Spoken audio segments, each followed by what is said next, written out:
YouTube channel परीक्षा सहपाठी में आप सभी का हार्दिक स्वागत है। Good evening to all of you. मैं रितु। चलिए हम अपनी तैयारी सीटेट की कर रहे हैं, जिसमें हम जो एनसीईआरटी अपनी है एनसीईआरटी देख रहे हैं साइंस की। तो आज जो हमारा एनसीईआरटी है ये क्लास 8 की साइंस की एनसीईआरटी आपकी है।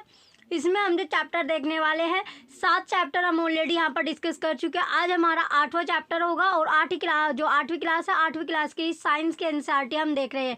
इससे पहले हमने क्लास 6 के एनसीईआरटी देखी थी, देन हमने क्लास 7 के एनसीईआरटी देखी है और इसके बाद हमने क्लास 8 के एनसीईआरटी अपनी कंटिन्यू की हुई है। तो जो 6th और 7th और 8th तीनों की जो प्लेलिस्ट आपको है अलग अलग आपको मिलेगी। प्लेलिस्ट से आप सारी क्लासेस देख लीजिए। क्लास 8 जो आपकी है ये आपकी ज़्यादा इंपॉर्टेंट है एनसीईआरटी की, यहाँ से ज़्यादा क्वेश्चन आपके आते हैं। तो क्लास 8 वाली जो एनसीईआरटी साइंस आपके है उस पर आपको ज़्यादा फोकस देना है। चलिए अब अपने जो चैप्टर की ओर बढ़ते हैं कि आज का जो हमारा चैप्टर है, चलिए चैप्टर है हमारा चैप्टर नंबर 8 कोशिका संरचना एवं प्रकार्य। यानी जो कोशिका होती है, जो सेल्स होती है, क्या होती है, कोशिका को बोला जाता है सेल्स। तो सेल की जो स्ट्रक्चर होती है और उसका जो फंक्शन है, तो कोशिका का स्ट्रक्चर और फंक्शन के बारे में आज हम पढ़ने वाले हैं। तो स्ट्रक्चर एंड फंक्शन इसके बारे में पढ़ेंगे। काफ़ी इंपॉर्टेंट चैप्टर आपका है, तो इससे क्वेश्चन आपके बनते हैं। तो सेल के बारे में जो स्ट्रक्चर है, फंक्शन है, यहाँ से बहुत ज़्यादा क्वेश्चन अब आपको मिलने वाले हैं। इंपॉर्टेंट आपके लिए चैप्टर है, तो चैप्टर आपको बड़े ध्यान से आपको पढ़ना है। चलिए पहला जो इसमें आता है, जो कोशिका संरचना एवं प्रकार्य में सेल की जो स्ट्रक्चर और फंक्शन के बारे में हम पढ़ने वाले हैं। तो यहाँ पर है, जैसे आप पहले ही पढ़ चुके हैं कि जो हमारे पास की जो वस्तुएं होती है, जो हमारे आसपास जो होती है वो वस्तुएं या तो सजीव होगी या फिर निर्जीव होगी, या तो वो लिविंग होगी या फिर नॉन लिविंग होगी।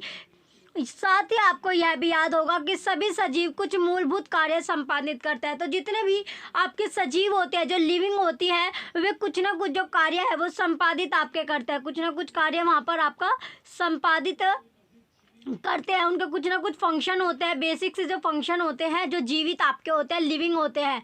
नेक्स्ट आता आपका क्वेश्चन बनता है, क्या आप इन कार्यों की सूची बना सकते हैं? यानी जो कार्य वो करते हैं, जो फंक्शन, वो बेसिक से जो उनके फंक्शन होते हैं, उन सभी कार्य की आप एक लिस्ट रेडी कर सकते हो।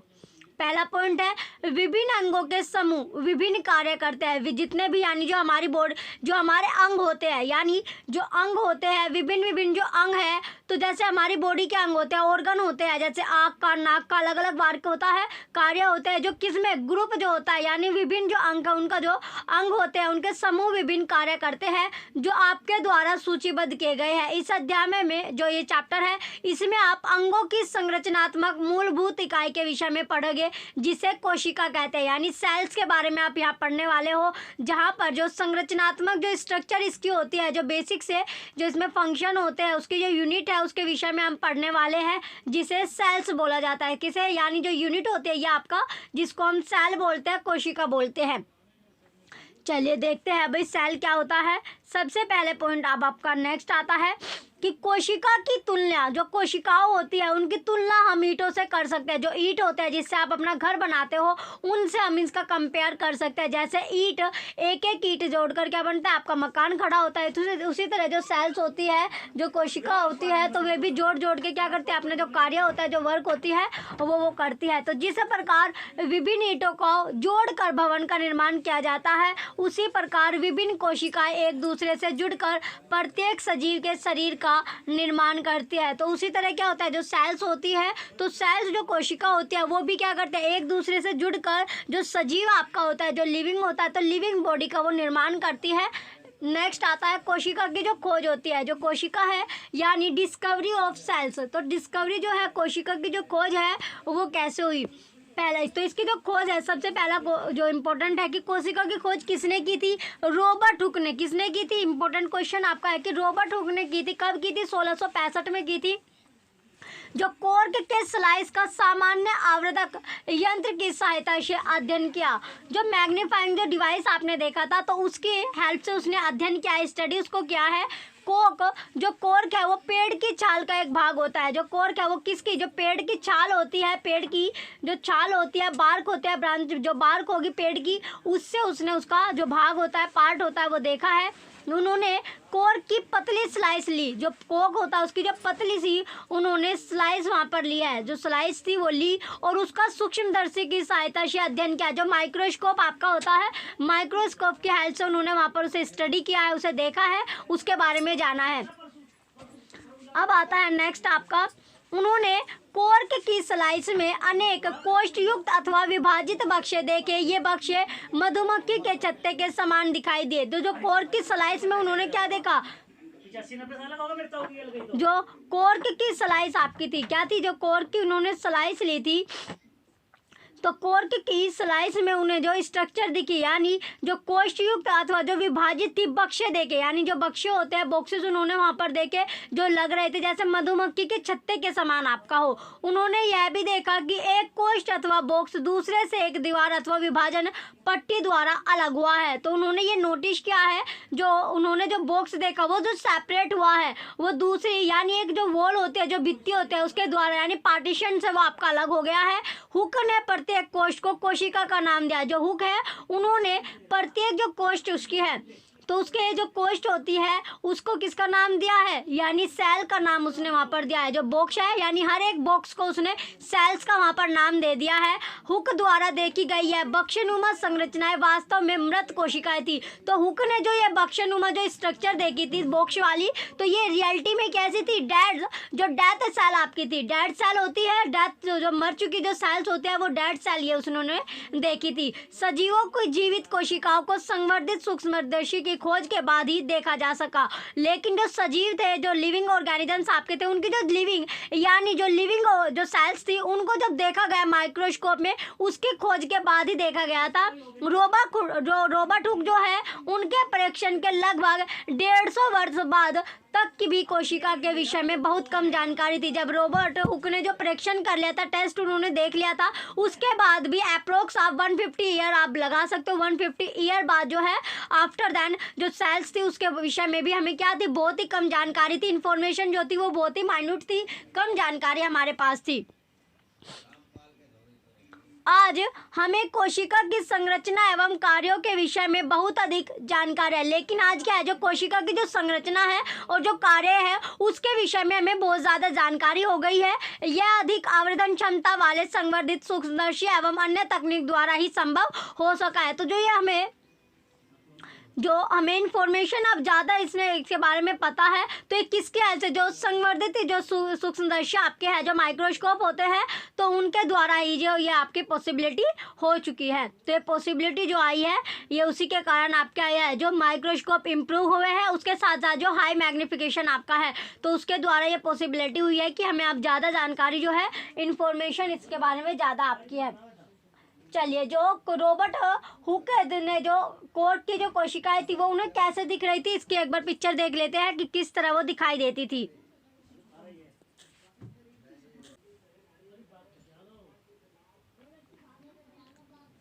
देखिए यहाँ पर आप देख रहे हो जो सेल्स आपके हैं, जो उन्होंने पेड़ की जो छाल ली थी, पेड़ की यानी जो ट्री की बार्क उन्होंने ली थी, जिसमें से उन्होंने देखिए ये आपको जो सेल्स दिख रहे हैं, कोशिका कैसे है, डेथ को जो सेल्स है वो उन्होंने ली थी। तो यहाँ पर आप देख सकते हैं इन्होंने जो ये पार्ट, ये इनका अलग अलग जो पार्ट आपको दिख रहा है, जो सेपरेशन आपको दिख रहा है, तो हर को उन्होंने सेल्स का नाम दिया। हर को क्या, जो सेल होती है, जो कोशिका होती है, कोशिका का उन्होंने नाम दिया था। किसने, जो रॉबर्ट हुक आपके हैं, जिन्होंने जो इसकी डिस्कवरी की थी 1665 में इन्होंने की थी।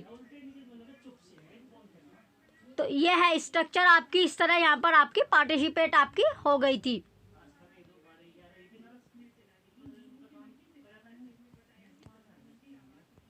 ये आपकी है सेल्स है, कोशिका। चलिए नेक्स्ट चलते हैं आगे।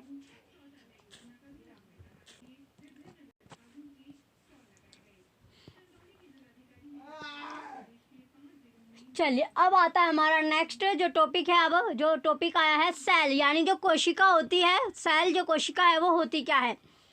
तो अब जो सेल होते हैं कि भवन के लिए जो घर आप बनाते हो उनके लिए जो ईंट है, उसी तरह आप मान सकते हो कि जो सजीव होते हैं, जो लिविंग ऑर्गेनिजम्स है, उनमें कोशिका आपके होते हैं। तो लिविंग में क्या होते हैं, जो जीव होते हैं, जो सजीव आपके होते हैं, लिविंग होते हैं, उनमें कोशिका होती है, सेल्स आपकी पाई जाते हैं। तो लिविंग ऑर्गेनिजम्स में सेल होते हैं, कोशिका होती है, दोनों ही मूलभूत संरचनात्मक इकाई होते हैं। तो दोनों ही क्या होते हैं, ये बेसिक स्ट्रक्चर यूनिट होती है, मूलभूत संरचनात्मक इकाई है। यद्यपि भवन निर्माण में एक समान ईंटों का प्रयोग होता है, परंतु उनकी आकृति, डिजाइन एवं साइज अलग अलग होते हैं। क्या होता है, जो भवन का हम निर्माण करते हैं, जो हम घर बनाते हैं, उसमें क्या होता है, एक समान जो ईंट होते हैं उनका यूज हम करते हैं, लेकिन जो उनकी आकृति होती है, जो उनका डिजाइन होता है या फिर जो साइज होता है, वो डिफरेंट आपका होता है, अलग अलग होता है। इसी प्रकार सजीव जगत के जीव एक दूसरे से भिन्न होते हुए भी कोशिकाओं के बने होते हैं। लेकिन क्या है, जो सजीव आपका होता है, जो लिविंग होते हैं, तो लिविंग जो ऑर्गेनिजम्स होते हैं वे लिविंग ऑर्गेनिजम्स क्या होता है, जो आपका है, तो लिविंग ऑर्गेनिजम्स एक दूसरे से भिन्न होते हुए भी क्या होता है, उनका जो निर्माण होता है, उनकी जो बॉडी स्ट्रक्चर जो बनी होती है, वो सेल्स की बनी होती है, कोशिका की आपकी बनी होती है। जैसे जो घर आपके होते हैं, सभी के घरों में जो ईंट आपकी लगाई जाते हैं, ईंटों से आपका घर बनता है, लेकिन सभी के घरों का जो डिज़ाइन होता है वो आपका अलग रहता है, आकृति यानी जो शेप होता है वो अलग अलग साइज में, डिज़ाइन में आपका बनाया होता है। तो इसी तरह जो बॉडी होती है लिविंग ऑर्गेनिजम्स वाली, वो भी कोशिका से ही बनी होती है, लेकिन एक दूसरे से बिल्कुल डिफरेंट रहती है, अलग आपकी रहती है। अब आता है नेक्स्ट आपका, इसके बाद अगला पॉइंट है कि निर्जीव ईंट की अपेक्षा जो निर्जीव होते हैं, जो नॉन लिविंग होते हैं, जो सांस नहीं लेते, जैसे कुर्सी आपकी हो गई, तो निर्जीव ईंट की अपेक्षा सजीवों की कोशिका की संरचना अधिक जटिल होती है। तो निर्जीव ईंट की अपेक्षा क्या होता है, जो सजीव होते हैं, जो लिविंग ऑर्गेनिजम्स होते हैं, लिविंग की जो कोशाइल्स होती है, उनकी जो स्ट्रक्चर होती है वो कैसी होती है, अधिक जटिल होती है, अधिक जटिल आपकी होती है, यानी कॉम्प्लेक्स होती है। अब आता है नेक्स्ट, इसमें जो क्वेश्चन बना कि मुर्गी का अंडा आसानी से दिखाई दे जाता है, क्या यह एकल कोशिका अथवा कोशिका का एक समूह है। जो मुर्गी अंडा देते हैं वो हमें इजीली दिखाई दे जाता है। तो इसमें क्वेश्चन आपका बना है कि जो मुर्गी अंडा देती है, जो हमें इजीली यानी जो हमारे नेक्ड आइज है उससे दिख जाता है, तो जो ये होता है ये एक कोशिका है या फिर कोशिकाओं का एक ग्रुप आपका है, या एक सेल से आपका बना है, या फिर जो ग्रुप होता है सेल्स का उससे ये आपका बना हुआ है। तो आंसर है कि मुर्गी का अंडा एक एकल कोशिका है। तो मुर्गी का अंडा कैसा है, एक एकल कोशिका आपका होता है। मुर्गी का अंडा सिंगल सेल से आपका बना होता है तथा आकार में बड़े होने के कारण इसे नग्न आंखों से भी देखा जाता है। तो इसमें जो मुर्गी का अंडा होता है वो एकल कोशिका आपका होता है, एक ही सेल से ये आपका बना हुआ होता है, एक सेल से बना होता है, लेकिन इसका जो साइज होता है वो बड़ा होने के कारण इसे हमें जो अपनी जो आंखें होते हैं, जो नेक्ड आंखें हैं हमारी, तो बिना कुछ यानी एपरेटस के हम इसको देख सकते हैं। अब चलते हैं, इसकी जो पिक्चर है, पिक्चर देख लेते हैं, जो फिगर आपकी है।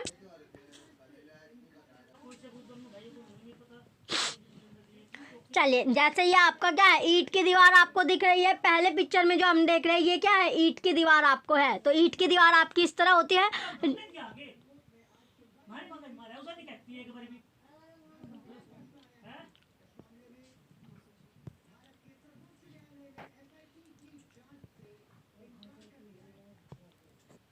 देखिए यहाँ पर ये आपका ईंट, जैसे आपका जो मकान है वो आपका बनता है, तो ईंट की दीवार आपको दिख रही है। और इसी तरह ये प्याज की झिल्ली आपकी है, किसकी, जो प्याज की झिल्ली होती है, ओनियन पिल आपकी है, ये दिख रही है आपको ओनियन पिल। तो यहाँ पर आपकी जो प्याज की झिल्ली आपके होते हैं, तो ये जो सेल्स आपको दिख रहे हैं इस तरह आपका होता है। तो ये पिक्चर आपने देख ली। अब चलते हैं नेक्स्ट, अब हम नेक्स्ट आता है अगला पॉइंट आता है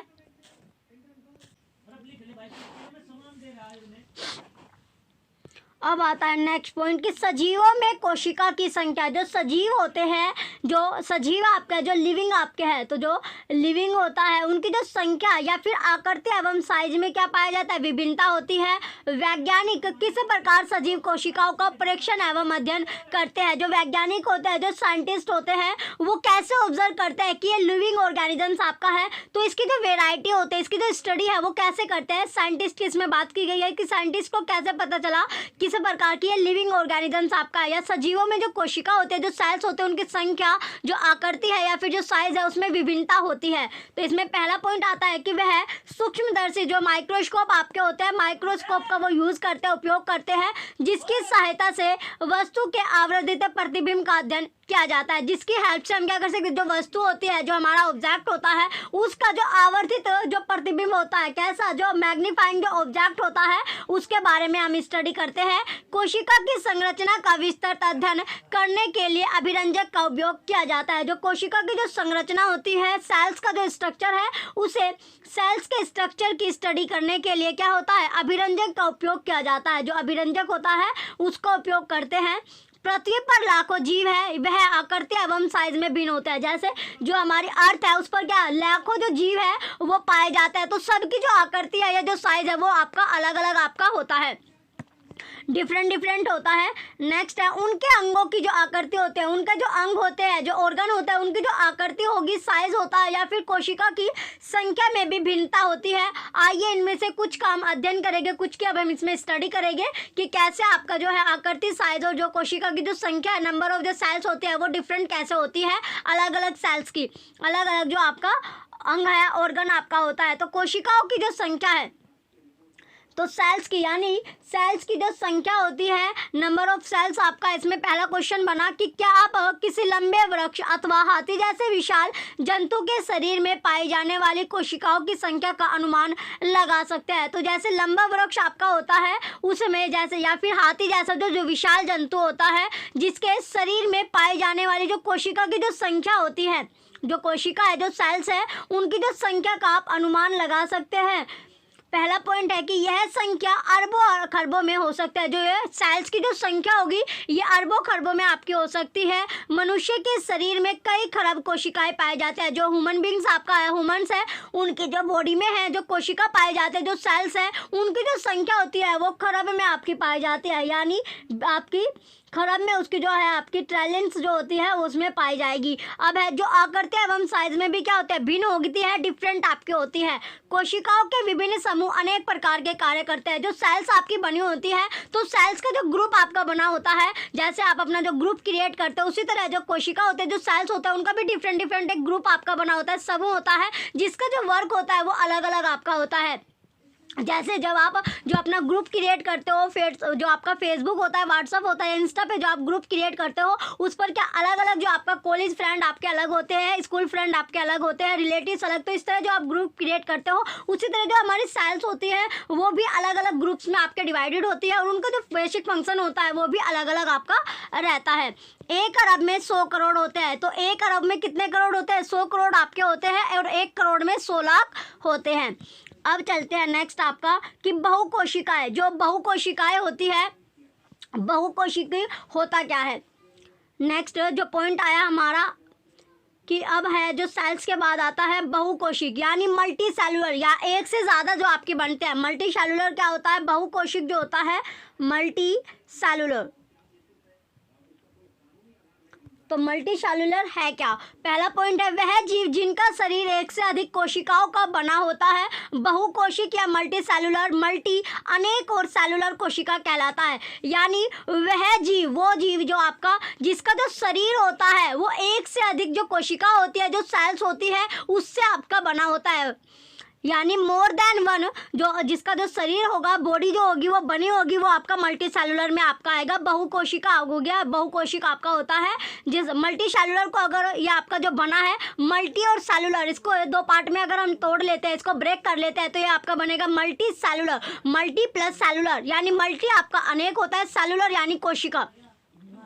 नेक्स्ट पॉइंट है छोटे जीवों में, जो छोटे छोटे जो जीव होते हैं उसमें कोशिकाओं की कम संख्या उनके क्रियाकलापों को किसी प्रकार प्रभावित नहीं करते। जो छोटे छोटे जो जीव होते हैं उनमें जो कोशिका होते हैं, जो सेल्स होते हैं, उनमें जो सेल्स होती है उनकी जो संख्या होगी, नंबर जो होगा वो कम होता है, तो उस पर जो क्रियाकलाप जो है क्रियाकलाप करते हैं, जो एक्टिविटी करते हैं, उस पर जो प्रभावित यानी जो अफेक्ट पड़ता है वो ज़्यादा नहीं पड़ता। अब आपका आगे कि आपको जानकर आश्चर्य होगा कि अरबों कोशिकाओं वाले जीवों के जीवन का प्रारंभ एक कोशिका से ही होता है, जो एक निषेचित अंडा है। तो अरबों जो कोशिका होती है, तो इसमें जो वाले जो जीव है उनका जीवन का प्रारंभ यानी जो लाइफ की जो स्टार्टिंग होती है वो सेल से ही होती है, जो एक निषेचित अंडा होता है, जो एक कैसा होता है, जो एक निषेचित अंडा आपका होता है। नेक्स्ट आता है अगला पॉइंट, निषेचित अंडा गुणन करता है। जो निषेचित अंडा होगा वो क्या करता है, गुणन आपका करता है, तथा वृद्धि एवं परिवर्धन के साथ कोशिकाओं की संख्या बढ़ती जाती है। और जो कोशिका होती है, जो सेल्स होती है, उनकी जो संख्या होगी वो इंक्रीज होती चली जाती है। जैसे अभी हम जो पिक्चर है ए और बी इसमें देखेंगे, दोनों जीव एकल कोशिका के बने होंगे। दोनों जो जीव होंगे वो कैसे, यानी जो एकल कोशिका होती है, एकल कोशिका से आपके वो बने होंगे, सिंगल सेल से आपके बने होंगे। जैसे आपका अमीबा और पैरामीशियम होता है, ये सिंगल सेल से आपका बना हुआ होता है।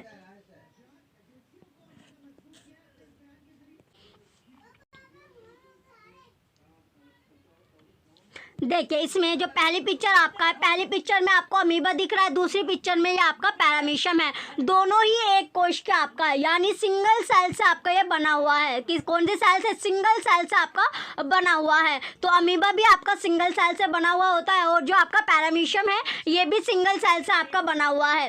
अब इसके बारे में हम आगे अध्ययन करेंगे कि जो अमीबा है और जो पैरामीशियम आपका है, तो ये सिंगल सेल से आपके बना होता है। इतना आपको पता चल गया। नेक्स्ट टॉपिक आता है अब हमारा,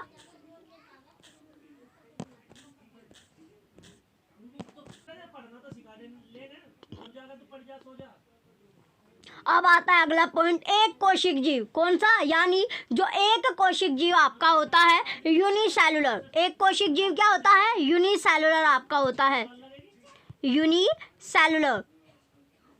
तो यूनिसेलुलर है क्या कि एक कोशिका वाले जीवों को एक कोशिक यूनिसेलुलर, यूनि एक और सेलुलर कोशिका जीव कहते हैं। तो एक कोशिक जीव क्या होते हैं, जो एक कोशिका वाले जीवों को एक कोशिक कहते हैं। जैसे अभी आपने देखा जो अमीबा था या पैरामीशियम था, ये एक से यानी सिंगल सेल से आपका बना हुआ था, तो ये एक कोशिका जीव में आपका आएगा, यानी एक सेल से ये आपका बना हुआ है। एक कोशिक जीव भी वह सभी आवश्यक क्रियाएं करता है जो बहुकोशिक जीवों द्वारा की जाते हैं। तो जो सिंगल सेल से, यानी अगर वो सिंगल सेल से बना हुआ है तब भी जो उसका वर्क होगा वो उसी तरह होगा जो अगर मल्टी लिंगुअल आपका होता है, यानी मल्टी सेल से बना हुआ भी वही कार्य करता है, और जो सिंगल सेल से बना हुआ होता है वो भी आपका जो कार्य होता है वो उसी तरह, जो क्रिया होती है, एक्टिविटी होती है, वो उसी तरह आपका करता है। बस इसमें जो डिफरेंस आपका होता है, एक सिंगल सेल से आपका बना होता है, दूसरा आपका मल्टी सेलुलर से आपका बना होता है।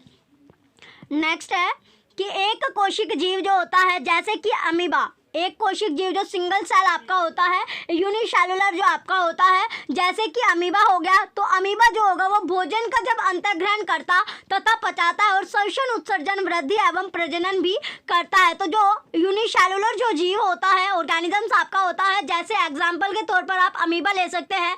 तो अमीबा जब भोजन को खाता है, यानी भोजन का जब वो ग्रहण करता है, तो भोजन का ग्रहण करने के बाद जब वो पचाता है, उसको डाइजेस्ट करता है, और जो श्वसन है, जब वो रेस्पिरेशन करता है, और वृद्धि या फिर जो प्रजनन वो करता है। तो बहुकोशिका जीवों में भी यह सभी कार्य विशिष्ट कोशिकाओं के समूह द्वारा संपादित किया जाता है। तो जो बहुकोशिक जीव होता है, जो एक से ज्यादा जो सेल से आपका बना होता है, मल्टी सेलुलर जो होता है, वो उसका जो कार्य होता है वो भी सेम आपका रहता है, लेकिन जो उसमें कोशिका होती है, जो सेल्स होती है, वो आपका ग्रुप में डिवाइडेड होती है, और ग्रुप में डिवाइडेड होने के बाद उनका जो कार्य होता है वो अलग अलग आपका होता है। जैसे जो हमारी बॉडी है वो भी क्या है, मल्टी सेलुलर आपकी है, यानी एक से ज्यादा जो कोशिका उससे बना होता है। तो हमारा जो डाइजेशन सिस्टम है वो आपका अलग है, वो अपना काम करता है। इसी तरह जो हमारा रेस्पिरेशन सिस्टम है, यानी जो अपना जो ग्रुप में वो डिवाइडेड है, तो उनमें जो सेल्स है वो अपना जो कार्य होता है वो अपना कार्य करती है। लेकिन जो एक कोशिका जीव होते हैं उसमें जो सारा काम है वो आपका, क्योंकि सिंगल सेल से आपका बना होता है, तो सारा काम जो है वो सिंगल सेल ही आपकी करती है। अगला पॉइंट है, कोशिकाओं का यह समूह उत्तक का निर्माण करते हैं। जो कोशिका है, जो सेल्स है, तो सेल्स का जो एक ग्रुप हुआ यही आपका टिश्यू का निर्माण करती है। जो उत्तक होता है, टिश्यू होता है, उसका निर्माण करते हैं, तथा विभिन्न उत्तक अंगों का निर्माण करते हैं। जो विभिन्न जो उत्तक होते हैं, जो सेल्स होते हैं, उनके जो ऑर्गन का यह निर्माण आपका करती है। नेक्स्ट आता है नोट में कि जो अध्यापक आपका है, जो अध्यापक है, टीचर जो आपका है, अमीबा एवं पैरामीशियम की जो स्थायी स्लाइड होती है वो आपको जो माइक्रोस्कोप होते हैं स्कूलों में जब आप प्रैक्टिकल करते हो तो सूक्ष्मदर्शी यंत्र से आपको दिखा सकते हैं। इसके अतिरिक्त अध्यापक तालाब से जल एकत्र करके स्लाइड बनाकर उस जल में उपस्थित जीवों को दिखा सकते हैं। तो जो तालाब का आपका पानी होता है वहाँ पर भी आपको जो अमीबा और पैरामीशियम है वो आपको दिख जाएगी। अगर आपने तालाब से पानी आपको कलेक्ट करना है और इकट्ठा करने के बाद जो स्लाइड आपकी होता है, ग्लास में वाली जो स्लाइड आपकी होती है, उस स्लाइड पर आपको उसकी कुछ बूंदें आपको डाल लेनी है और उस पर जो माइक्रोस्कोप आपका होता है, माइक्रोस्कोप में वो सेट करने के बाद आपको देखना है, तब आपको वहाँ पर आपको जो स्लाइड में जो जीव वहाँ पर रहते हैं वो आपको दिख जाएंगे। अब चलते हैं नेक्स्ट, आपका अगला पॉइंट है कोशिका की आकृति। जो सेल्स है, सेल्स की कोशिका की जो आकृति होती है, सेल्स की जो शेप है उसके बारे में पढ़ेंगे। चलिए, shape of cells, shape of cells. तो इसमें जो पिक्चर अब हम देखेंगे, पिक्चर को देखने के बाद, जब पिक्चर जो होगी उसे देखने के बाद, तो जो पिक्चर थी उसे देखने के बाद चित्र में दर्शाए गए अमीबा को आकृति को आप किस प्रकार परिभाषित करेंगे। तो जो अमीबा वाली पिक्चर आपने देखी थी उसे पूछा गया कि उसे जो डिफाइन है वो आप किस तरह डिफाइन करोगे, उसकी जो डेफिनेशन है वो किस तरह आप दोगे, उसकी जो शेप की हो। तो चलिए पहले इसकी एक बार और पिक्चर देख लेते हैं कि ये हमारी जो अमीबा है, अमीबा की जो शेप आपकी है, तो अमीबा ये हो गया। तो इसकी जो शेप आपको, तो इसे शेप के बारे में आपको डिफाइन करना है अमीबा की। तो ये शेप की अब हम इसकी जो परिभाषा है, डेफिनेशन है, उसके अकॉर्डिंग अब बनाएंगे। चलिए, इसमें पहला पॉइंट आता है, आप कह सकते हैं कि इसकी आकृति अनियमित है। आपने देखा जो इसकी स्ट्रक्चर है वो कैसी, यानी जो इसकी शेप थी उसकी शेप कैसी है, अनियमित आपकी है। यानी शेप को, जो शेप इसकी है अनियमित है। अनलाइक, वास्तव में अमीबा की कोई सुनिश्चित आकृति नहीं होती। रियलिटी ये है कि जो अमीबा है उसकी जो शेप है वो एक जैसी आपकी नहीं रहती, कोई भी यानी शेप उसकी डिसाइडेड नहीं है, या अपनी आकृति बदलता रहता है। तो इसकी जो आकृति है, जो इसकी शेप है वो चेंज होती रहती है। तो अमीबा की जो आकृति होती है, जो शेप होता है वो चेंज होती रहती है। इसकी एक डिसाइडेड यानी जो एक निश्चित जो आकृति होती है वो नहीं है। अगला पॉइंट आता है कि जब पादप, इसके बाद है कि पादाब जो होता है वो होता क्या, यानी पादाब होता है सीडोपोडिया। तो पादाब जो सीडोपोडिया आपका होता है, सीडोपोडिया होगा क्या। अगला पॉइंट है पादाब यानी सूडोपोडिया आपका होता है सूडोपोडिया। तो सूडोपोडिया है क्या, इसके मुख्य शरीर से बाहर की ओर परिवर्तित लंबाई के पर्वत उभरते हुए दिखाई देते हैं, इन्हें पादाब कहते हैं। यानी जो अमीबा में, अमीबा जो हमने पढ़ा, अमीबा के अंदर ही आपका पादाब आता है, सीडोपोडिया आपका होता है। तो इसका जो मुख्य शरीर होता है यानी बाहर की ओर ये आपका परिवर्तित लंबाई के पर्वत को उभरते हुए आपने देखा होगा, इन्हें ही पादाब कहते हैं, इन्हें सीडोपोडिया कहते हैं। ये आपने पढ़ा था, यानी क्लास 6 में भी आपने सीडोपोडिया अपना पढ़ा था। तो जैसे कि आप कक्षा 7th में भी पढ़ चुके हैं, यह पर्वत अमीबा की गति के समय अथवा भोजन का अधिग्रहण करते समय बनते एवं बिगड़ते रहते हैं। जब इनके जो आसपास क्या होता है, जब इनका भोजन आता है तो ये जो इसकी बॉडी होती है वो, यानी अब जो बॉडी होती है, बॉडी का हिस्सा क्या कर लेता है, यानी जो खाना इसके पास आता है उसको ग्रहण कर लेता है अपनी जो बॉडी है, तो उसका जो साइज है वो बढ़ा लेता है। देन उसको क्या करता है, फिर ये करते समय बिगड़ता रहता है। तो ये बनता है और बिगड़ता आपका है, यानी जब खाना इसको चाहिए तो बढ़ा लेता है, जब इसी को निकालना होता है घटा लेता है। तो इस तरह जो इसका साइज आपका होता है, सीडोपोडिया इसका जो कार्य करती है। अब आता है नेक्स्ट आपका अगला पॉइंट कि जो अमीबा है वो अपनी आकृति बदलने से, अपनी आकृति बदलने से अमीबा को क्या लाभ होता है। जो अमीबा है वो अपनी जो आकृति है, जो शेप है उसमें चेंज करता रहता है। तो चेंज करने से उसको बेनिफिट क्या होता है, तो चेंज करने से उसको बेनिफिट या जो लाभ है वो क्या होगा। पहला पॉइंट है कि अमीबा की बदलती हुई आकृति पादाब के बनने का कारण होता है। जो अमीबा की जो आकृति होती है, जो शेप होती है वो चेंज होती रहती है। तो ये किसके कारण, यानी जब जो शेप होगी वो चेंज होती है तो ये सूडोपोडिया का बनने का कारण होता है, पादाब के बनने का रीजन होता है। जो उसे गति प्रदान करता है, क्या करता है, जो उसको मूवमेंट देता है यानी गति प्रदान करता है एवं भोजन करने में सहायता करता है। तो जैसे पादाब आपने पढ़ा, सूडोपोडिया आपने पढ़ा, तो सूडोपोडिया क्या होता है, यानी जो अमीबा है उसको मूवमेंट करने के लिए, यानी उसको गति प्रदान, चलने के लिए गति प्रदान, मूवमेंट करने के उसमें आपका बेनिफिट आपका देता है, जिससे वो जो भोजन उसके आसपास आता है उसको वो ग्रहण कर पाता है। मनुष्य के रक्त में पाई जाने वाली श्वेत रक्त कोशिकाएं WBC भी एक कोशिकाएं संरचना का उदाहरण होता है। जो मनुष्य होता है, जो ह्यूमन आपका है, उसमें यानी जो हमारे ब्लड में WBC आपका होता है, व्हाइट ब्लड सेल्स होती है, वो भी एक कोशिका संरचना का एक आपका एग्जाम्पल होता है। ये भी आपकी कैसी होती है, ये भी आपकी एक कोशिका संरचना होती है, यूनिसेलुलर आपकी होती है। WBC जो है, चलिए, सिंगल सेल से आपकी बनी होती है, जो अपनी आकृति बदल सकती है। तो WBC क्या है, अपनी जो आकृति होती है, जो शेप होती है, उसको चेंज कर सकती है।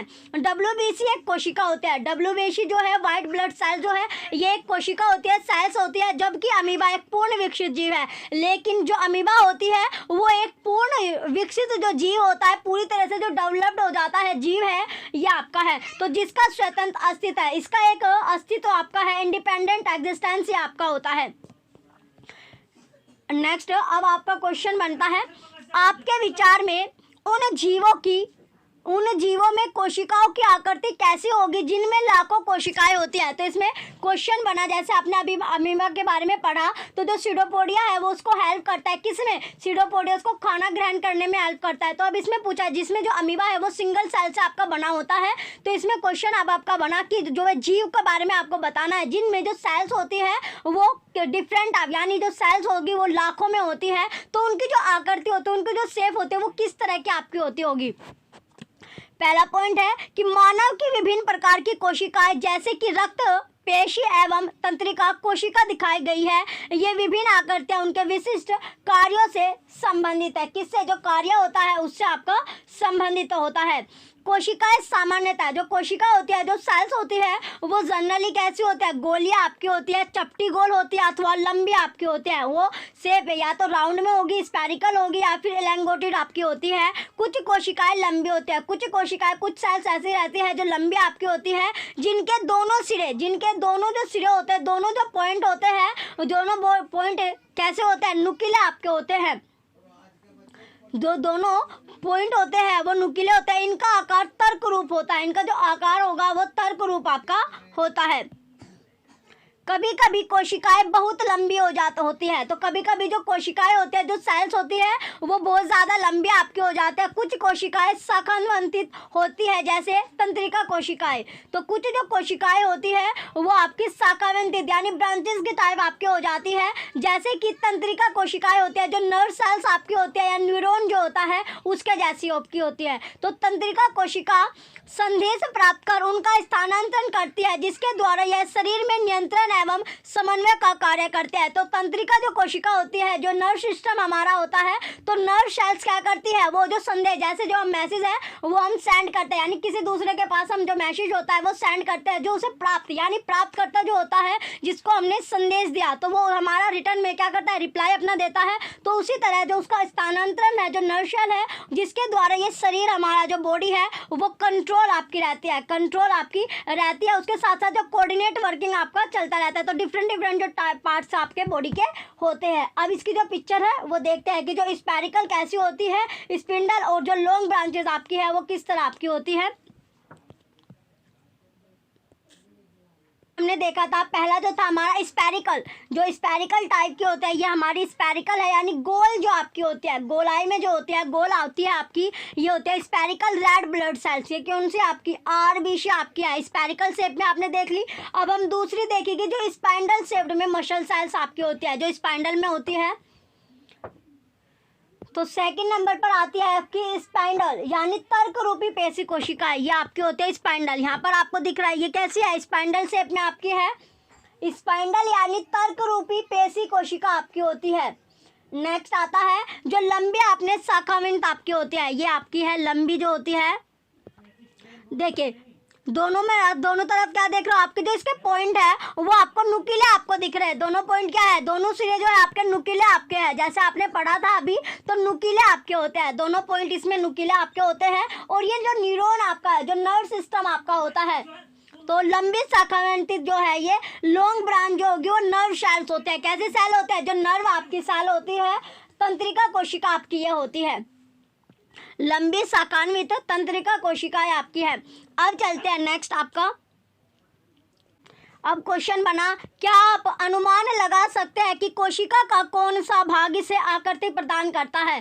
तो आप ये बता सकते हैं, ये आप अनुमान कर सकते हैं, सपोज आप कर सकते हैं कि कौन सा, यानी अनुमान आपको करना है, सपोज करना है कि जो कोशिका है, जो सेल्स है, उसका कौन सा पार्ट इसे जो शेप है वो देता है। तो कौन सा पार्ट है जो इसको शेप देगा। तो कोशिका के विभिन्न संगठक एक झिल्ली द्वारा परिबद्ध होते हैं। जो कोशिका है, जो सेल है, तो जो सेल्स के जो कंपोनेंट आपके होते हैं, डिफरेंट जो कंपोनेंट है ये क्या करते हैं, जो मेम्ब्रेन आपके होते हैं, तो मेम्ब्रेन यानी इनक्लोज्ड ना मेम्ब्रेन, ये एक झिल्ली के द्वारा परिबद्ध होते हैं। यह जो झिल्ली होगी, जो मेम्ब्रेन आपकी बनती है, ये झिल्ली पौधों एवं जंतुओं की कोशिका को आकृति प्रदान करते हैं। जो झिल्ली बनेगी, जो मेम्ब्रेन आपकी बनती है, तो वो मेम्ब्रेन ही क्या करते हैं, जो प्लांट्स हो गए या एनिमल्स होते हैं उनकी जो सेल्स है उनको शेप देती है। तो कौन देती है, यानी जो शेप है, जो इसमें मेम्ब्रेन बनते हैं, मेम्ब्रेन ही पौधों और एनिमल्स दोनों को क्या देगी, इनकी जो शेप होते हैं, इनकी जो आकृति होती है वो आपकी देती है। अब है नेक्स्ट आपका कोशिका भित्ति।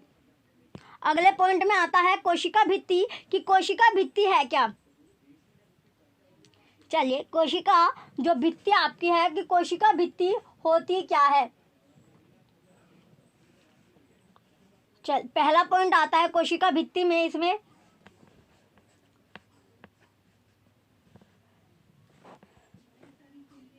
पहला पॉइंट है कि पादप जो होते हैं वो कोशिका में, पादप कोशिका में एक अतिरिक्त आवरण होता है। कैसा होता है, यानी आवरण होता है, जिसे कोशिका भित्ति कहते हैं। जिसे क्या बोला जाता है, कोशिका भित्ति आपका बोला जाता है।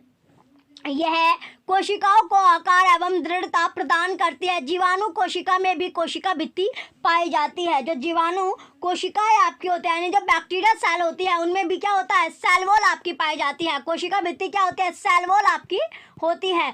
जैसे जो घर हमारा होता है उसमें एक बाउंड्री आपकी बनी होती है, वो क्या होगी, यानी वो बाउंड्री उसी तरह की जो सेल आपकी होती है, तो उनमें भी आपकी एक बाउंड्री बनी होती है, भित्ति आपकी होती है, यानी उसे सेल वॉल आपका बोला जाता है। जो पादप कोशिका को एक आवरण देती है, यानी उसे कवर कर लेती है, तो एक आवरण होता है जो आउटर लेयर आपकी हो जाती है, जिसे कोशिका भित्ति या फिर सेल वॉल आपका बोला जाता है। ये कोशिकाओं को आकार देते हैं, जो कोशिका है, जो सेल्स है, उनको जो शेप होती है वो देती है। और जीवाणु जो बैक्टीरिया होते हैं, बैक्टीरिया सेल में भी हमारे जो होते हैं सेल्स वॉल आपकी पाई जाती है।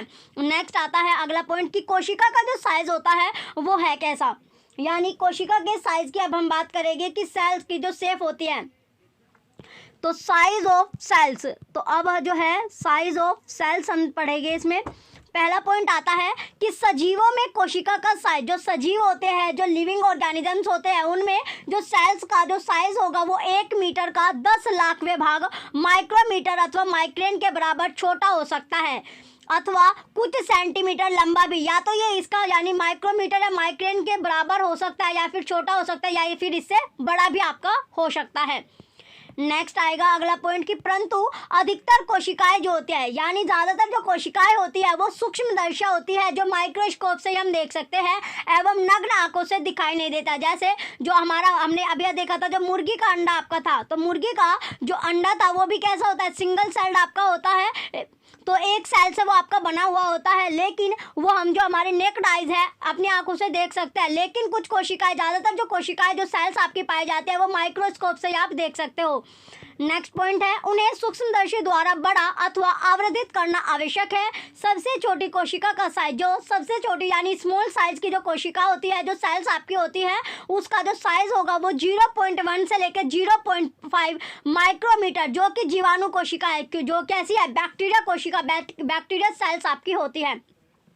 सबसे बड़ी कोशिका शुतुरमुर्ग का अंडा है। सबसे बड़ी जो कोशिका होती है, सबसे बड़ी जो सेल है, वो शुतुरमुर्ग जो है उसका जो अंडा होता है, जो एग होता है, वो आपका है, जिसका साइज 170 मिलीमीटर आपका होता है गुना 130 मिलीमीटर होता है। तो इसमें जो इसका साइज है, ये इंपॉर्टेंट क्वेश्चन है, ये आपसे पूछ सकता है क्वेश्चन की शुतुरमुर्ग के अंडे का जो साइज है, उसमें आपको जो साइज की जो क्वांटिटी आपको दी होगी, अलग अलग ऑप्शन में अलग अलग आपको जो वैल्यू है वो दी होगी, वहाँ पर आपको जो सही ऑप्शन होगा वो आपको चुनना है। 170 mm इंटू 130 mm आपका होगा। नेक्स्ट आता है शुतुरमुर्ग, आपका जो इंग्लिश में इसको बोला जाता है ऑस्ट्रिच आपका होता है। तो ऑस्ट्रिच का एग जो होता है वो सबसे बड़ी शैल होती है। चलिए नेक्स्ट आता है अगला पॉइंट, मुर्गी का एक अंडा उबालिए। अब आपको क्या करना है, जो मुर्गी होती है उसका एक अंडा आपको उबालना है, उसका छिलका अलग कर लेना है, फिर उसका जो छिलका होता है वो आपको उतार लेना है, अलग कर लेना। आप क्या देखते हैं, अब पूछा है कि आप क्या ऑब्जर्व कर पा रहे हैं, आपको क्या दिखाई दे रहा है। तो आपने जो ऑब्जर्व किया, मुर्गी के अंडे उबालने के बाद जब उसे छील लिया, तो छीलने के बाद आपने ऑब्जर्व उसमें क्या किया है। तो पहला पॉइंट है, एक सफ़ेद पदार्थ केंद्र के पीले भाग को घेरे हुआ। तो जो एक जो सफ़ेद पदार्थ होता है, जो मटेरियल आपका होता है, वो क्या क्या करता है, जो उसका केंद्र होता है, जो उसका केंद्र आपका होता है, तो केंद्र के पीला जो भाग होता है, येलो पार्ट को घेरे हुए रहता है। सफ़ेद भाग जो सफ़ेद भाग होता है वो एल्ब्यूमिन है, जो उबालने पर ठोस में परिवर्तित हो गया। पीला भाग योक होता है। जो सफ़ेद भाग होता है, जो सफ़ेद पार्ट आपका है वो क्या होता है, सफ़ेद भाग आपका हुआ एल्ब्यूमिन। जो सफ़ेद पार्ट हुआ वो एल्ब्यूमिन हो गया। और जो आपका जब हमने उसे उबाल लिया, बॉईल कर लिया, तो वो कैसा हो जाएगा, ठोस में आपका कन्वर्ट हो जाता है, सॉलिड बन जाता है। ये वो कैसा बन गया, सॉलिड आपका बन गया, ठोस आपका बन जाता है। तो ठोस में चेंज होने के बाद जो पीला भाग होता है वो आपका योक होता है। क्या होता है, योक आपका होता है। यह एक एकल कोशिका का भाग है। तो ये भी क्या होता है, सिंगल सेल का आपका पार्ट होता है। आप इसे आवर्धक उपकरण के बिना भी देख सकते हैं, यानी जैसे मैग्नीफाइंग जो होता है, तो मैग्नीफाइंग एपरेटस के बिना भी आप इसको देख सकते हैं, यानी जो आपकी आंखें हैं, आंखों से ही आपको देख सकते हैं। माइक्रोस्कोप या फिर जो मैग्नीफाइंग जो आते हैं, उन चीज एपरेटस को आपको यहाँ पर जरूरत नहीं पड़ने वाली। नेक्स्ट आता है अगला पॉइंट इसमें, क्या हाथी की कोशिकाएं चूहे की कोशिकाओं से बड़ी होती है। तो क्वेश्चन क्या है इसमें, जो हाथी की जो सेल्स होती है वो चूहे की सेल से बड़ी होती है, क्योंकि हाथी आपका बड़ा होता है यानी विशाल आपका है, और जो चूहा है वो छोटा सा जीव आपका होता है। तो उनके अंदर जो सेल्स पाई जाती है उसमें डिफरेंस आपका पूछा गया कि जो चूहा है, जो रैट होता है, उसकी जो सेल्स है वो बड़ी होती है हाथी की कोशिका। तो इसमें जो सेल्स दोनों में इसमें डिफरेंस बताया गया है। तो पहला पॉइंट आता है, किसी कोशिका के साइज का संबंध किसी पौधे अथवा जंतु के साइज से नहीं होता है। तो जो कोशिका होती है, जो सेल्स होते हैं, उसका जो साइज होता है, तो सेल्स का साइज किसी या पौधा या फिर जो एनिमल्स यानी प्लांट्स और एनिमल्स के साइज से आपका रिलेट नहीं होता, कोई भी इनमें रिलेशन आपका नहीं रहता है। तो ऐसा बिल्कुल भी आवश्यक नहीं है कि हाथी की कोशिकाएं चूहे की कोशिकाओं से बहुत अधिक बड़ी होगी। तो ये आप बोल सकते हैं कि जो हाथी की कोशिकाएं, हाथी की जो सेल्स होती है वो चूहे की सेल से ज़्यादा बड़ी हो, यानी बहुत अधिक आपकी बड़ी हो, बड़ी आपकी नहीं होती है। कोशिका के साइज का संबंध, जो कोशिका है उसका जो साइज होता है, जो सेल्स होती है, उसका संबंध उसके प्रकार्य से होता है, यानी उसकी स्ट्रक्चर से होता है। किससे, जो स्ट्रक्चर होती है उससे आपका होता है। तो उदाहरण के लिए, एग्जाम्पल के लिए आप ले सकते हो, जैसे तंत्रिका कोशिका आपकी होती है, तंत्रिका कोशिकाएं हाथी एवं चूहे दोनों में ही लंबी एवं शाखान्वित होती है वह संदेश के स्थानांतरण का कार्य करती है। संदेश जो मैसेज होता है, मैसेज के ट्रांसफर का कार्य वो करती है। क्या करते हैं, जैसे हमारे जो नर्व सिस्टम होती है, तो जो नर्व सेल्स होते हैं वो क्या करते हैं, मैसेज को यानी मैसेज को ट्रांसफर करने का काम करती है। जैसे हम फोन से मैसेज ट्रांसफर करते हैं एक दूसरे को, उसी तरह क्या होता है हमारा, उसी तरह जो सेल्स होते हैं, जो नर्व सिस्टम आपके होते हैं, जो नर्व सेल्स होती है वो भी क्या करते हैं, ब्रेन को जो हमारा मैसेज होता है वो पहुंचाते हैं, यानी ब्रेन से बॉडी, इस तरह जो हमारा होता है, यानी ट्रांसफर करना, क्या करना, मैसेज का ट्रांसफर करना, मैसेज को पहुंचाना, ये काम आपका करती है। तो अब आता है नेक्स्ट आपका अगला पॉइंट है कि कोशिका संरचना एवं प्रकार्य। तो ये जो नेक्स्ट आता है, जो सेल की स्ट्रक्चर और फंक्शन आपका है। तो सेल का जो स्ट्रक्चर होते हैं और जो फंक्शन के बारे में अब हम बात करेंगे। पहला पॉइंट है, प्रत्येक जीव के अनेक अंग होते हैं। जितने भी जो जीव रहते हैं, जितने भी आपके जीव होते हैं, लिविंग ऑर्गेनिजम्स होते हैं, तो लिविंग ऑर्गेनिजम्स के डिफरेंट ऑर्गन आपके होते हैं। जैसे आपकी बॉडी है तो आपकी बॉडी में अलग अलग ऑर्गन आपके होते हैं, आँख हो गया, कान हो गया, नाक हो गया। तो इसी तरह आपकी बॉडी में जो ऑर्गन होते हैं, तो जितने भी लिविंग ऑर्गेनिजम्स का जो है आपका, यानी इसका जो लिविंग ऑर्गेनिजम्स का मीन्स होता है जो श्वसन करते हैं, जो रेस्पिरेशन यानी जो सांस लेते हैं, उनके बारे में यहाँ पर बात की गई है। आप कक्षा 7वीं में पाचन अंगों के विषय में पढ़ चुके हैं। जब हमने कक्षा 7th में, क्लास 7th में हमने जो डाइजेशन ऑर्गन थे उनके बारे में हमने वहाँ पढ़ा था, जो सम्मिलित रूप से पाचन तंत्र बनाते हैं। तो वो क्या बना रहे थे, वहाँ पर जो डाइजेशन सिस्टम है वो वहाँ पर बना रहे थे।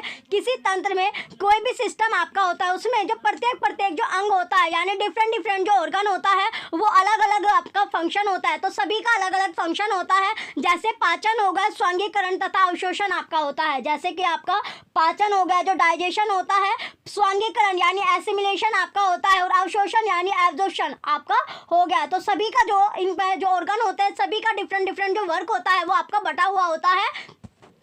नेक्स्ट आता है, इसी प्रकार विभिन्न पादप अंग भी विशिष्ट या विशेष प्रकार के जो प्रकार्य करते हैं। तो जो पादप होते हैं, जो पौधे होते हैं, तो पौधे का जो ऑर्गन होता है, जो अंग होते हैं, वो भी अलग अलग तरह के जो कार्य होते हैं, जो फंक्शन उनके होते हैं। एग्जाम्पल के तौर पर आप ले सकते हैं जो जड़ होती है, जो जड़ी होती है वो क्या करते हैं, जो रूट होती है पौधों की, जो रूट होती है, जो जड़ होती है वो जल एवं खनिजों के अवशोषण में सहायता करते हैं। जैसे आपने देखा था उसमें जो जाइलम और फ्लोएम, जो जाइलम था और फ्लोएम था, तो एक का काम क्या था, पानी को, यानी एक जो था पूरी बॉडी में, यानी जो पौधा था पौधे के पूरे पार्ट में पानी को आपको पहुंचा रहा था, दूसरा जो खाना बनता है खाने को आपने पहुंचा रहा था। तो जाइलम और फ्लोएम का आपको जो अभी हमने पढ़ा था जाइलम फ्लोएम के बारे में, तो उससे आपको पता चल गया कि पौधों में क्या होता है, जो स्ट्रक्चर है, जो आपका जो कार्य होता है वो आपका बटा होता है। जैसे हमारी बॉडी में जो सेल्स का जो कार्य होता है वो बटा हुआ होता है। तो जैसे जो जड़ होती है, जो रूट आपकी है, वो जल एवं खनिजों के अवशोषण यानी उसको एब्जॉर्प्शन करने में सहायता करती है। जैसे आपने जो क्लास 7 था उसमें पढ़ा था कि पत्तियां भोजन के संश्लेषण का कार्य करते हैं। जो पत्ते होते हैं, जो लीव्स होती है, वो भोजन को सिंथेसाइज करते हैं, जो भोजन होता है, जो फूड होता है उसको सिंथेसाइज करती है। नेक्स्ट आता है उत्तक। जो टिश्यू होता है उत्तक होता है। तो उत्तक होता क्या है, यानी जो टिश्यू आपका है, टिश्यू या उत्तक है क्या। तो पहला पॉइंट है कि प्रत्येक अंग, जितने यानी जो हमारी बॉडी के जो ऑर्गन होते हैं वो पुनः छोटे भागों से बने होते हैं, यानी जो छोटे छोटे जो भाग होते हैं, छोटे छोटे पार्ट होते हैं, उससे वो बनकर आपका तैयार हुआ है, जिसे हम उत्तक या टिश्यू कहते हैं, जिसे हम क्या कहते हैं, उत्तक या फिर जो टिश्यू होता है वो हम बोलते हैं। तो उत्तक जो होता है वो एक समान कोशिकाओं का वह समूह है। उत्तक जो टिश्यू है वो टिश्यू में क्या पाए जाते हैं, एक समान जो सेल्स आपके होते हैं, यानी सेम एक तरह की जो सेल्स आपकी होती है, सिमिलर सेल्स का वो आपका एक ग्रुप होता है, वह समूह होता है जो एक विशिष्ट प्रकार करता है, यानी जो फंक्शन करता है। पहली को समझ में आ गया कि अंग जो है वो उत्तक के बने होते हैं। जो पहली है उसको ये समझ में आ गया है कि जो अंग है, जो ऑर्गन है, वो किसके बने होते हैं, जो टिश्यूज के आपके बने होते हैं और उत्तक कोशिकाओं से बने होते हैं, यानी टिश्यू सेल से वो आपके बने होते हैं। सजीव की संरचनात्मक इकाई कोशिका है। जो सजीव होता है, जो लिविंग ऑर्गेनिजम्स है, उनकी जो स्ट्रक्चर होती है वो आपकी इकाई कोशिका होती है, यानी यूनिट सेल आपकी होते हैं। कैसी होती है, यूनिट सेल आपकी होते हैं, स्ट्रक्चरल यूनिट आपकी होती है। अब चलते हैं नेक्स्ट, आपका अगला पॉइंट है कोशिका के भाग। जो कोशिका है, जो हमने कोशिका देखी, सेल्स देखी, तो सेल्स के जो पार्ट होते हैं, जो भाग आपके होते हैं, तो पार्ट ऑफ द सेल आपका हो जाएगा। इसके बाद आता है कोशिका झिल्ली, यानी सेल मेम्ब्रेन आपके है। कोशिका झिल्ली क्या होते हैं, सेल मेम्ब्रेन। कोशिका झिल्ली सेल मेम्ब्रेन आपकी होती है। इसमें पहला पॉइंट है कि कोशिका के मूल घटक है। जो कोशिका होती है, जो सेल्स होती है, उसके मूल घटक होते हैं, यानी उसके कंपोनेंट आपके होते हैं। कोशिका झिल्ली हो गई, कोशिका द्रव्य होता है और केंद्रक आपका होता है, यानी सेल मेम्ब्रेन होता है। सेल मेम्ब्रेन हो गया, साइटोप्लाज्म आपका होता है और न्यूक्लियस आपका पाया जाता है। तो कोशिका द्रव्य एवं केंद्रक कोशिका झिल्ली के अंदर परिबद्ध होते हैं। जो कोशिका द्रव्य होता है, कोशिका द्रव्य एवं जो केंद्रक आपका होता है, जो केंद्रक होता है वो कोशिका झिल्ली के अंदर परिबद्ध होते हैं। कोशिका झिल्ली के अंदर क्या होता है, परिबद्ध आपका होता है। कोशिका झिल्ली एक कोशिका को दूसरी कोशिका एवं घेरे हुए माध्यम से अलग करते हैं। जो कोशिका झिल्ली आपके होते हैं, जो सेल मेम्ब्रेन होती है, वो सेल को, जो सेल होती है, जो कोशिका होती है, उसको जो दूसरी कोशिका होती है, जो सेकंड जो सेल्स आपकी होती है, वो घेरे हुए माध्यम से, उसके मीडियम से क्या कर देती है, अलग कर देती है, सेपरेट उसको कर देती है, सेपरेट कर देते हैं। जैसे क्या होता है, जो घर में आपकी जो दीवारें आपकी बनी होती है, तो एक जो दीवारें होती है वो क्या करते हैं, यानी जो दीवार आपने बीच में खड़ी करी वो दो घर को क्या कर देते हैं, अलग आपका कर देते हैं। तो इसी तरह जो कोशिका झिल्ली होती है, जो सेल मेम्ब्रेन होती है, वो क्या करते हैं, कोशिका को दूसरी कोशिका से घेरे हुए क्या करते हैं, उसका माध्यम बनते हैं, मीडियम बनते हैं और उसको क्या कर देते हैं, सेपरेट कर देती है, अलग आपका कर देती है। नेक्स्ट आता है अगला पॉइंट कि कोशिका झिल्ली जैसे प्लाज्मा, कोशिका जो झिल्ली होते हैं, जो सेल मेम्ब्रेन आपका है, जिसे हम प्लेज्मा झिल्ली भी कहते हैं, प्लेज्मा मेम्ब्रेन भी इसको बोला जाता है। ये सरंध्र होती है तथा विभिन्न पदार्थों के कोशिका में आवागमन का नियमन करती है। नेक्स्ट आएगा अब आपका जो एक्सपेरिमेंट है कि आपको क्या करना है, किसी भी कोशिका, कोई भी आपने सेल ले ली, उसके मूल संगठन का परीक्षण करने के लिए एक आपको क्या लेनी है, जो प्याज होते हैं, जो ओनियन आपकी होती है, प्याज आपको लेनी है। तो प्याज आपने ले लिया, तो ऊपर की सूखी गुलाबी परत आवरण को हटा दीजिए। क्या करना है आपको, जो ऊपर की, यानी जो प्याज होते हैं, जो आपकी ओनियन होती है, उसके जो ऊपर जो सूखी गुलाबी जो परत आपकी आती है, लेयर जो होती है पहले वाली, उसका जो आवरण होता है वो आपको हटा देना है। आप इसे प्याज की सफेद मांसल परत से चिमटे की सहायता से अथवा अपने हाथ के द्वारा भी अलग कर सकते हैं। आप जो इसका जो आवरण होता है, जो इसकी लेयर होती है पहले वाले, अगर आपको ये हटाना है, या तो आप जो चिमटी होती है तो चिमटी से आप इसको हटा सकते सकते हैं, या फिर जो आपके हाथ है यानी अपने हाथों से भी आप इसको अलग कर सकते हैं। आप प्याज को तोड़कर भी इसकी पतली झिल्ली को अलग कर सकते हैं, या जो प्याज होती है उसे आप तोड़कर भी जो इसकी पतली झिल्ली आपकी होती है, जो मेम्ब्रेन आपकी बनी हुई है, तो उसको आप अलग कर सकते हैं। प्याज की झिल्ली का एक छोटा टुकड़ा कांच की स्लाइड पर जल की बूंद में रखें। फिर क्या करना है आपको, जो प्याज की जो झिल्ली आपके है, जो मेम्ब्रेन थी, तो ओनियन की जो मेम्ब्रेन है उसका एक छोटा सा टुकड़ा जो स्लाइड होता है, तो स्लाइड पर आपको जल की बूंद में रखना है। तो जल की जो बूंद होती है, तो जल की यानी पानी की जो ड्रॉप आपके उसमें आपको रखना है। रखने के बाद आप क्या देखते हैं कि पतली झिल्ली को ब्लेड या चिमटी की सहायता से छोटे टुकड़ों में काटा जा सकता है। तो पतली जो झिल्ली है उसे या तो ब्लेड का आप यूज कर सकते हैं, या फिर जो चिमटी होती है उसकी सहायता से इसका जो छोटा सा पार्ट आपको लेना है, छोटा सा पीस जो होता है वो आप ले सकते हैं। तो इस पर मिथाइलिन ब्लू की एक बूंद डालकर कवर स्लिप कर रखिए। फिर क्या करना है, जो मिथाइलिन जो ब्लू आपका है उसकी एक ड्रॉप आपको डालना है और कवर स्लिप पर आपको ये रख देना है। कवर स्लिप रखते समय इस बात का आपको ध्यान रखना है कि कवर स्लिप के अंदर वायु के बुलबुले ना हो। तो आपको क्या ध्यान रखना है, जैसे आपने जो ड्रॉप आपने मिथाइलिन ब्लू की एक बूंद डाल दी, उसके बाद आपको क्या करना है, जो कवर स्लिप होता है यानी उसको कवर कर दिया जाता है, तो वो कवर स्लिप आपको इस तरह करना है कि जो उसमें बुलबुले होते हैं वो ना आपका है, यानी जो वायु के बुलबुले बन जाते हैं वो उसमें नहीं बनने चाहिए। तो बुलबुले जो है वहाँ पर उसके नहीं बनने चाहिए। जो बबल्स आपके होते हैं, जैसे पानी में आपके बने थे, तो उसी तरह जो बबल्स बनते हैं वो आपके नहीं बनने चाहिए, यानी उसमें वायु जो होते हैं, जो एयर होती है वो एंटर नहीं होनी चाहिए। अगर जो वायु होती है, जो एयर होते हैं वो एंटर कर गई तो वहाँ पर बुलबुले आपके बन जाएंगे। अब आता है नेक्स्ट आपका कोशिका भित्ति। अगला जो पॉइंट है कोशिका भित्ति आपका है। तो कोशिका भित्ति आपकी होती क्या है, चलिए कोशिका जो भित्ति है आपकी, कोशिका भित्ति है क्या, तो इसमें अब हम जो कोशिका झिल्ली हमने देख ली, अब देखते हैं कोशिका भित्ति, यानी कोशिका जो भित्ति आपकी होती है उसे क्या कहते हैं। चलिए पहला पॉइंट आता है इसमें कि प्याज की कोशिका की सीमा, जो प्याज है, जो ओनियन की जो सेल हमने ली उसकी जो सीमा थी, उसकी कोशिका झिल्ली के द्वारा परिबद्ध होती है। तो झिल्ली यानी मेम्ब्रेन के द्वारा वो परिबद्ध आपकी रहती है, जो एक और दृढ़ आवरण द्वारा आबद्ध होती है, जिसे कोशिका भित्ति कहते हैं। इसे क्या कहा जाता है, कोशिका भित्ति आपका कहा जाता है। नेक्स्ट आता है अगला पॉइंट केंद्रक।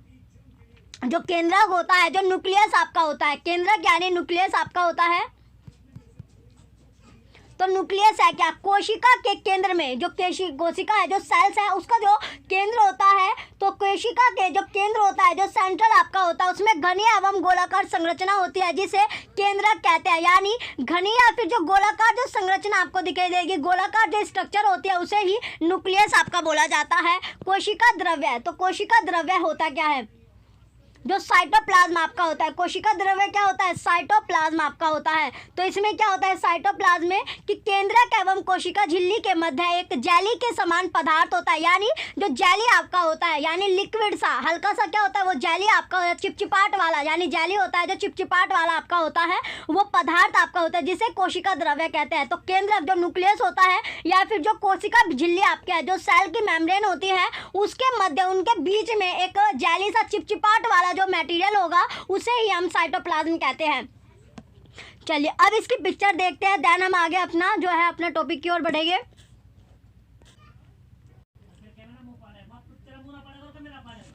देखिए यहाँ पर आप पिक्चर देख सकते हैं, ये पिक्चर आप देख रहे हो, तो ये किसकी, ये जो पिक्चर हमने ली है ये ओनियन पिल आपकी है, यानी ओनियन की जो हमने ली थी वो प्याज वाली आपकी है। तो प्याज वाला जो एक्सपेरिमेंट हमने किया उसमें देखिए यहाँ पर जो ये आपका गोल गोल दिख रहा है, ये क्या है, जैसे आपको बोला गया था, जो सेंट्रल में आपको दिखता है गोल गोल जो स्ट्रक्चर आपको दिखेगी, संरचना जो मिलती है, ये न्यूक्लियस होता है, केंद्रक आपका होता है। ये क्या होता है, न्यूक्लियस जो केंद्रक होता है। और जो कोशिका द्रव्य होता है, कोशिका द्रव्य क्या होता है, जो आपका जेली लाइक जो स्ट्रक्चर होता है, जो जेली सा आपका होता है चिपचिपाट वाला, उसे एक कोशिका द्रव्य या फिर साइटोप्लाज्म आपका बोला जाता है। क्या बोला जाता है, साइटोप्लाज्म। तो ये होता है साइटोप्लाज्म। तो ये आपका जो लिक्विड सा आपका दिखाई दे रहा है चिपचिपाट वाली चीज, ये होता है कोशिका द्रव्य। साइटोप्लाज्म जो होता है इसमें आपका फिल आपका हुआ है। चलिए अब चलते हैं नेक्स्ट आगे की ओर। चलिए अगला जो पॉइंट आता है इसमें एक क्वेश्चन अब आपका बनेगा, वो क्वेश्चन देखते हैं कि क्वेश्चन जो है वो क्या बन रहा है इसमें। क्वेश्चन है कि मैं जानना चाहती हूँ, यानी आपके मन में भी क्वेश्चन उठा होगा कि क्या जानना चाहते हैं कि जो पौधे होते हैं, जो प्लांट्स आपके होते हैं, तो प्लांट्स की जो सेल वॉल होती है, प्लांट्स की जो सेल वॉल आपकी होती है, उसकी जो सेल वॉल या कोशिका भित्ति की जो आवश्यकता क्यों होती है, यानी पौधों को, जो पौधे होते हैं, जो प्लांट्स होते हैं, उनको सेल वॉल की जो नीड है वो क्यों पड़ी। जैसे आपको खाने की नीड पड़ती है, तो उसी तरह पूछा गया जो पौधे हैं, तो पौधे को सेल वॉल की जो नीड है वो क्यों पड़ी है।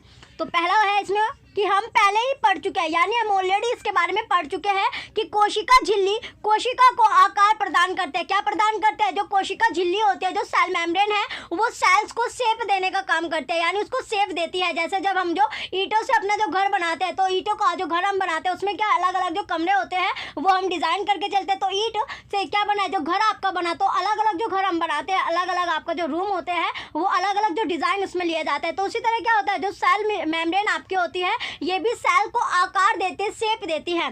तो पौधों में कोशिका झिल्ली के अतिरिक्त जो पौधे होते हैं, जो प्लांट्स होते हैं, उसमें सेल मेम्ब्रेन के अतिरिक्त एक बाहरी मोटी परत होती है। तो बाहरी क्या, यानी बाहर की तरफ जो होते हैं एक मोटी सी परत बन जाती है, आउटर लेयर जो होती है। तो मोटी जो लेयर बनेगी जिसे कोशिका भित्ति कहते हैं, उसे क्या बोला जाता है, उसे कोशिका भित्ति आपका बोला जाता है, सेल वॉल आपका बोला जाता है। कोशिका झिल्ली को आबद्ध करने वाली यह अतिरिक्त संरचना पौधों की कोशिकाओं की सुरक्षा के लिए आवश्यक होते हैं। तो जो कोशिका झिल्ली बनी, जो सेल मेम्ब्रेन आपकी बनी हुई है, तो सेल मेम्ब्रेन क्या करते हैं, जो आबद्ध करने वाले जो अतिरिक्त जो संरचना होती है, जो पौधों की कोशिकाओं की सुरक्षा करते हैं, यानी सेफ्टी करते हैं। तो सेफ्टी के लिए ये नीड होती है, उसको आवश्यकता होती है, जिससे जो पौधा होता है वो आपका सेफ रहता है, उसकी सुरक्षा करते हैं। कौन? सेल वॉल आपकी, जो कोशिका, जो झिल्ली आपकी बनी, सेल मेम्ब्रेन जो आपकी बनती है। अब चलते हैं नेक्स्ट, आपका अगला पॉइंट है कि पादप कोशिकाओं को, जो पादप कोशिकाएं होती है, प्लांट की जो सेल होती है, उसको ताप में, जब जो टेम्परेचर होता है, टेम्परेचर में परिवर्तन होता है, जैसे टेम्परेचर जो होता है आपका चेंज होता है, तीव्र गति से चलने वाली जो वायु, यानी जब जो हवा जो होती है या फिर जो आंधी होती है वो आती है, तेज हवा जब चलती है, वायुमंडलीय में आपका जो नमी होता है, जो एटमॉस्फेयर में जब मॉइस्ट आ जाते हैं, नमी आपकी आ जाती है, इत्यादि विभिन्न परिवर्तनों से सुरक्षा की आवश्यकता होती है। वह इन परिवर्तनों से प्रभावित है, वे जो है वह क्या है, इन जो परिवर्तन होते हैं, जो चेंजेस होते हैं, उससे प्रभावित होती है, अफेक्टेड होते हैं, क्योंकि वे क्या, यानी जैसे हम क्या, हम तो चल सकते हैं, यानी जब सर्दी होती है हम अपने घरों में यानी जो अपने घर होते हैं, अपने घरों में रहते हैं, लेकिन जो पौधे होते हैं वे चल नहीं सकते, वे क्या रहते हैं, स्थिर आपके रहते हैं, जहाँ पर आपका होता है, यानी वे आपके नॉन मोशन आपका होता है, उनमें कोई भी मोशन आपका नहीं होता, कोई भी मूवमेंट वे नहीं कर सकते। तो उसकी जो सेफ्टी करते हैं, जो सुरक्षा करते हैं, वो सेल मेम्ब्रेन करते हैं। तो सेल मेम्ब्रेन जो होता है, जो बाहरी आवरण, जो बाहरी चीज़ें आपकी होती है, जैसे तेज आंधी आपकी आना या फिर तेज हवा चलना, या फिर जो टेम्परेचर में परिवर्तन आपका होता है, कभी गर्मी होती है, कभी सर्दी होती है, कभी जो टेम्परेचर में मॉइस्ट आपका आ जाता है, नमी आ जाती है, बारिश आपकी होती है, तो उन सभी चीज़ों से जो सेल मेम्ब्रेन होती है वो प्लांट्स को, जो पौधा होता है, उसको बचा के रखती है। अगला पॉइंट है कोशिका का परीक्षण। जो कोशिका है, जो सेल्स है, सेल्स का अगर हम टेस्ट करना चाहें, तो सेल्स का जो टेस्ट होगा, जो कोशिका का परीक्षण है, वो हम या ऑब्जर्व कैसे कर सकते हैं, यानी ये हम ऑब्जर्व कर सकते हैं टर्नडेक्स कैंसा, एलोडिया अथवा रोइयों की पत्तियों की झिल्ली में किया जा सकता है। तो इसमें जो आपका टेडिसेंटिया होता है, एलोडिया होता है या रुई होते हैं, उनका जो पत्ती आपकी होते हैं, तो पत्ती की झिल्ली जो होती है, यानी पत्ती की जो झिल्ली होगी, लीफ पिल होती है, उससे हम इसको ऑब्जर्व कर सकते हैं। आप इनकी स्लाइड भी उसी प्रकार बना सकते हैं, जैसे आपने प्याज की झिल्ली की स्लाइड बनाई थी, तो उसी तरह आप इनकी जो स्लाइड है वो आपको, यानी जो भित्ति होती है, भित्ति का आपका क्या करना है, सेल मेम्ब्रेन का आपका, जैसे सेल मेम्ब्रेन आपकी है, तो इन पत्तियों की आपको हल्की सी छोटा सा आपको पीस लेना है। फिर उस पीस को आपको, जो छोटा सा पीस है, वो आपने जो ब्लेड होता है, या फिर जब आपने जो एक्सपेरिमेंट भी आपने स्कूल टाइम में किया होगा, तब आपका जो एक्सपेरिमेंट कराया जाए, उससे या तो ब्लेड से आप काट लीजिए। तो जब इसे ब्लेड से आप काट लोगे, या फिर जो चिमटी आती है, चिमटी का आप यूज़ कर सकते हैं। काटने के बाद क्या करोगे, आपको काटने के बाद जो स्लाइड है, स्लाइड पर आपको ये रखना है, और स्लाइड पर रखने के बाद जब इसे आप कवर स्लिप देते हो, यानी इसे इसके ऊपर जब आप रखते हो, यानी स्लिप आप रखते हो, तब क्या करना है आपको, जो कवर स्लिप इसको करते हो, तब वहाँ पर आपके बुलबुले नहीं उठने चाहिए, यानी वायु जो होगी वो एंटर नहीं करनी चाहिए। अब आता है नेक्स्ट, आपका अगला पॉइंट है पहेली ने, जो पहेली है उसने बुझों से पूछा क्या वह जंतु कोशिका का भी परीक्षण कर सकते हैं। तो पहेली जो है उसने बुझो जो है उससे कोई क्वेश्चन पूछा कि जो जंतु कोशिका होती है, जो एनिमल सेल होती है, उसका भी हम ऑब्जर्व कर सकते हैं, उसको भी परीक्षण हम कर सकते हैं। तो पहला पॉइंट है एक स्वच्छ दांतों का, तो इसमें है कि एक जो स्वच्छ दांत खोदनी यानी टूथ पिक अथवा माचिस की जो तीली होती है जिसका मसाले वाला सिरा तोड़कर हटा दिया गया हो, लीजिए क्या करना है आपको, एक या तो आप जो स्वच्छ दांत आपका होता है यानी स्वच्छ दांत खोदनी टूथपिक आपका होता है, या फिर जो मैचिस्टिक आपकी होती है, मैचिस्टिक जो होती है माचिस की जो तीली है उसका जो आगे वाला जो पोर्शन होता है जिस पर मसाला आपका लगा होता है तो वो आपको तोड़ देना है और तोड़कर आपको वो हटा कर रखना है, तो वो लेना है। इनकी सहायता से, इनकी हेल्प से क्या करना है आपको, गाल की आंतरिक परत को, जो गाल है उसकी जो आंतरिक परत होती है, तो गाल की आंतरिक परत को धीरे से आपको खुरचना है। जो हमारे गाल है तो उसकी गाल की जो आंतरिक परत होती है उसको धीरे से हमें खुरचना है, स्क्रैप कीजिए, खुरचना यानी स्क्रैप आपको करना है। फिर इसे जो कांच की स्लाइड पर आपको रखना है, पानी में रखे, फिर कांच की स्लाइड पर रखे पानी में, वो भी वाटर इसमें ऐड करना है, पानी में आपको रखना होगा। इसमें आयोडीन विलयन की एक बूंद डालकर, जो आयोडीन विलयन आपका होता है, आयोडीन का जो सॉल्यूशन होता है वो आपको लेना है, यानी आयोडीन की सॉल्यूशन एक बूंद डालकर इस पर कवर स्लिप आपको रख देनी है। फिर क्या करना है, कवर स्लिप आपको यहाँ पर रख देनी है। देन आता है आगे आपका अगला पॉइंट कि आयोडीन विलयन के स्थान पर, जो आयोडीन विलयन है उसके स्थान पर आप मिथाइल ब्लू की एक दो बूंद आप डाल सकते हैं। सूक्ष्मदर्शी के नीचे, जब माइक्रोस्कोप होता है उसके नीचे अगर इसको ऑब्जर्व आप करते हो तो आपको खुरची हुई परत में अनेक कोशिकाएं दिखाई देगी। जो आपने स्किन, जो अपने जो गाल होते हैं वो आपने खुरचे हैं, तो गाल में जो खुरचे है, जो लेयर आपकी थी, इसमें आपको जो अलग यानी अनेक जो कोशिकाएं होती है, जो सेल्स आपके होते हैं वो आपको दिखाई देगी जब इसे माइक्रोस्कोप में आप ऑब्जर्व करोगे। तो आप कोशिका भित्ति, कोशिका द्रव एवं केंद्रक को पहचान सकते हैं। फिर इसमें क्या है, जो सेल वॉल होती है या न्यूक्लियस जो होता है या जो साइटोप्लाज्म होता है उसको आप आइडेंटिफाई कर सकते हैं। जंतु कोशिका में कोई भी जो जंतु कोशिका होती है, जो एनिमल सेल आपकी होती है, तो एनिमल सेल में भी क्या पाया जाता है, सेल वॉल आपका क्या होता है, जो सेल वॉल होता है वो आपका प्रेजेंस नहीं रहता, वहाँ पर एब्सेंट आपका रहता है। तो एनिमल सेल में आपका कोशिका भित्ति नहीं होती है। एनिमल सेल्स में सेल वॉल आपका प्रेजेंस नहीं होता है, वो आपका एब्सेंट पाता है। चलिए नेक्स्ट आता है अगला पॉइंट।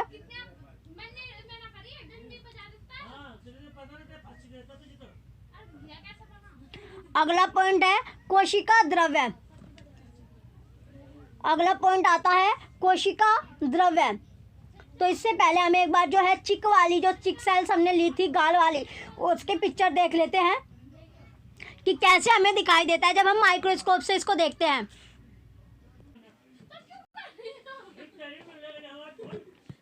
चलिए अब हम बात करेंगे, जो हमने गाल अपने खुरचे थे, तो गाल से खुरचने के बाद जब हमने माइक्रोस्कोप में इसको ऑब्जर्व किया था कैसे हमें दिखाई देता है, कैसे कैसे जो स्ट्रक्चर होते हैं वो हमें दिखाई देगी माइक्रोस्कोप में। तो सबसे पहले ये आपको जो गोल गोल आपको जो स्ट्रक्चर बताए थे क्या होती है, ये आपका केंद्रक यानी झिल्ली आपकी, ये आपकी न्यूक्लियर मेम्ब्रेन होती है। कैसी, यानी न्यूक्लियर मेम्ब्रेन होते हैं, केंद्रक झिल्ली आपकी पाई जाती है।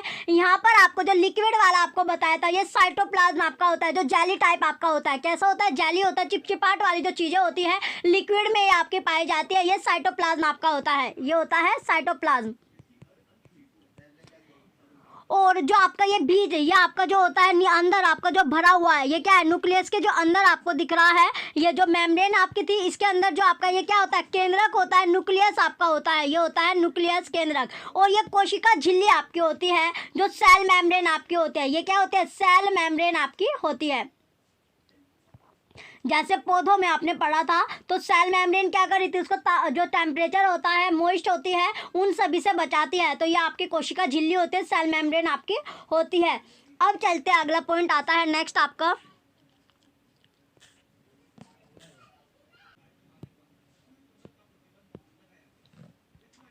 चलिए अब आता है अगला पॉइंट हमारा कोशिका द्रव्य यानी साइटोप्लाज्म। अब हमारा जो पॉइंट है साइटोप्लाज्म आपका है कि साइटोप्लाज्म या कोशिका द्रव होता क्या है। तो यह एक जेली जैसा, जैसे हमने भी पढ़ा था साइटोप्लाज्म हमने देखा था, उसमें क्या है, जो चिपचिपाट वाला यानी जेली टाइप, जो लिक्विड में आपका होता है, जेली टाइप होता है, चिपचिपाट वाला जो पदार्थ होता है, जो मटेरियल होता है, जो कोशिका झिल्ली एवं केंद्रक के बीच पाया जाता है। तो ये कहाँ पर पाएगा, जो सेल मेम्ब्रेन आपकी होती है या फिर जो केंद्रक होता है, जो केंद्रक आपका होता है, जो न्यूक्लियस होता है, उसके बीच में जो पाया जाता है, यानी उसके बीच में जो फिलअप होता है उसे ही हम साइटोप्लाज्म कहते हैं, कोशिका द्रव्य बोला जाता है। कोशिका के अन्य संगठक अथवा कोशिकांग कोशिका द्रव्य में ही पाए जाते हैं। जो जो कोशिका के यानी सेल्स के जो अन्य कंपोनेंट होते हैं, अदर जो कंपोनेंट होते हैं वो कोशिकांग कोशिका द्रव्य में ही आपके पाए जाते हैं। यह है माइटोकॉन्ड्रिया। क्या है? माइटोकॉन्ड्रिया होता है, जो गाल्जी काय आता है, राइबोसोम्स होता है। ये आप इनके विषय में जो आपकी नेक्स्ट जो क्लास होगी, अगली जो कक्षा होगी 9th-10th में आप इनको पढ़ेंगे। चलिए अब आता है आपका अगला पॉइंट है केंद्रक। जो न्यूक्लियस होता है, न्यूक्लियस है क्या? केंद्रक यानी जो न्यूक्लियस है वो क्या होता है? तो अब हम बात करेंगे न्यूक्लियस की, केंद्रक की। केंद्रक या न्यूक्लियस है क्या? तो सजीव कोशिका का यह एक महत्वपूर्ण संगठक है। जो सजीव कोशिका होती है, लिविंग जो सेल्स होती है, उसका एक इम्पोर्टेंट यानी महत्वपूर्ण कंपोनेंट आपका होता है। सामान्यतः यह गोलाकार होता है। तो जो केंद्रक होता है, जैसे आपने देखा, ये कैसा होता है? राउंड में आपका होता है, गोलाकार होता है तथा कोशिका के मध्य भाग में स्थित होता है। जो कोशिका होते हैं, जो सेल्स होती है, तो सेल्स के जो मध्य भाग आपका होता है बीच का, यानी जो बीच में आपका होता है, मध्य भाग में आपका स्थित आपका होता है। तो ये कहाँ? मध्य भाग यानी सेंटर में आपका सिचुएटेड होता है। इसे सरलता पूर्वक अभिरंजित करके सूक्ष्मदर्शी के नीचे आसानी से देखा जा सकता है। तो हम इसे इजीली कैसे देख सकते हैं? जो आपका माइक्रोस्कोप होता है, तो माइक्रोस्कोप में हम इसे इजीली देख सकते हैं। केंद्रक कोशिका द्रव्य से एक झिल्ली द्वारा अलग रहता है। जो केंद्रक होता है, जो सेंटर आपका होता है, जो न्यूक्लियस होता है, तो न्यूक्लियस जो होता है वो कोशिका द्रव्य जो होता है, यानी कोशिका जो द्रव्य आपका है साइटोप्लाज्म में होता है। तो साइटोप्लाज्म में एक जो झिल्ली होता है, जो मेम्ब्रेन होता है, उसके द्वारा ये अलग रहता है। तो उसके द्वारा क्या हो जाता है? ये अलग आपका रहता है, जिसे केंद्रक झिल्ली या केंद्र का आवरण आपका कहते हैं, यानी केंद्रक आवरण भी इसको कहते हैं। अब आता है नेक्स्ट, यह झिल्ली भी सरंध्र होती है। ये जो झिल्ली होती है वो कैसी पाई जाती है? ये आपकी सरंध्र होते हैं, यानी इसमें पोरस आपके होते हैं, हल्के से छिद्र आपके होते हैं तथा कोशिका द्रव्य एवं केंद्रक के बीच पदार्थों के आगमन को नियमित रखते हैं। यानी जो कोशिका द्रव्य आपका है, जो साइटोप्लाज्म होता है, जो न्यूक्लियस होता है, उसके बीच में जो पदार्थ होते हैं, जो मटेरियल है, उनका आना जाना क्या करता है? यानी जैसे हमारा जो घरों में गेट होते हैं, आने जाने का काम करता है, यानी उसी तरह जो ये छेद होते हैं, जो पोर्स इसमें होते हैं, तो पोर्स भी क्या करते हैं? आवागमन काम करते हैं, यानी आने जाने पर ये कंट्रोल करती है। ये सरंध्र जो पोरस होते हैं, जो छिद्र इसमें पाए जाते हैं, झिल्ली भी। चलिए अब आता है नेक्स्ट आपका कि केंद्रिका जो न्यूक्लियोलस होता क्या है? जो केंद्रिका है, जो न्यूक्लियोलस है, वो होता क्या है? तो इसमें जो न्यूक्लियोलस आपका होता है वो है क्या? तो उच्च आवर्धन, जो उच्च आवर्धन आपका होता है, हायर जो मैग्निफिकेशन सॉरी उच्च आवर्धन क्षमता वाले सूक्ष्मदर्शी द्वारा देखने पर हमें केंद्रक में एक छोटी सघन संरचना दिखाई देती है। इसे केंद्रिका अथवा न्यूक्लियोलस कहते हैं। तो इसे क्या कहते हैं? इसे या तो केंद्रिका बोला जाता है या फिर इसको न्यूक्लियोलस आपका बोला जाता है। तो जो मैग्नीफाइंग आपका होता है, हायर जो मैग्नीफाइंग आपका होता है माइक्रोस्कोप होगा, जिसे हम जो केंद्रक में, जो केंद्रक होता है, जो न्यूक्लियस आपका होता है, तो केंद्रक में जो संरचना होती है वो आपकी होती है, तो दिखाई देती है, इसे हम न्यूक्लियोलस कहते हैं। अगला पॉइंट आता है क्रोमोसोम अथवा गुणसूत्र। जो क्रोमोसोम्स आपका होता है,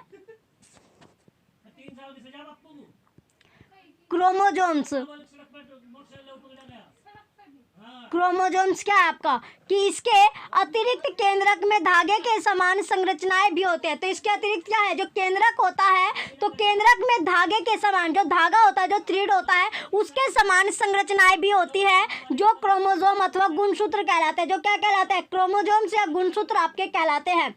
यह जीन के धारक है। ये जो जीन होता है उसका कैरियर होता है, धारक आपका होता है, तथा आनुवांशिक गुणों अथवा लक्षणों को जनक से अगली पीढ़ी में स्थानांतरित करते हैं। और जो आनुवांशिक जो गुण होते हैं, जो क्या होते हैं? जो इनहेरिटेंस आपके होते हैं, जो ट्रांसफर होता है, कैरेक्टर्स जो ट्रांसफर आपके होते हैं अगली पीढ़ी में, यानी जो पेरेंट्स से आपका, यानी जो पेरेंट्स से बच्चों में आपके जो गुण आते हैं, उसके बारे में यहाँ पर बात की गई है। आपका गुणसूत्र कोशिका विभाजन के समय ही दिखाई देता है। जो गुणसूत्र होते हैं, जो क्रोमोसोम्स आपके होते हैं, जब कोशिका का यानी सेल्स का जब डिवीजन होता है, उसके टाइम पर ही सिर्फ ये आपको दिखाई देते हैं। जो गुणसूत्र होते हैं, जो क्रोमोसोम्स होते हैं, वो सेल के जब सेल आपका डिवीजन होता है, सेल का कोशिका का डिवीजन होता है, उसके समय पर ही आपको ये दिखाई देते हैं। अब आता है नेक्स्ट आपका जो जीन होता है।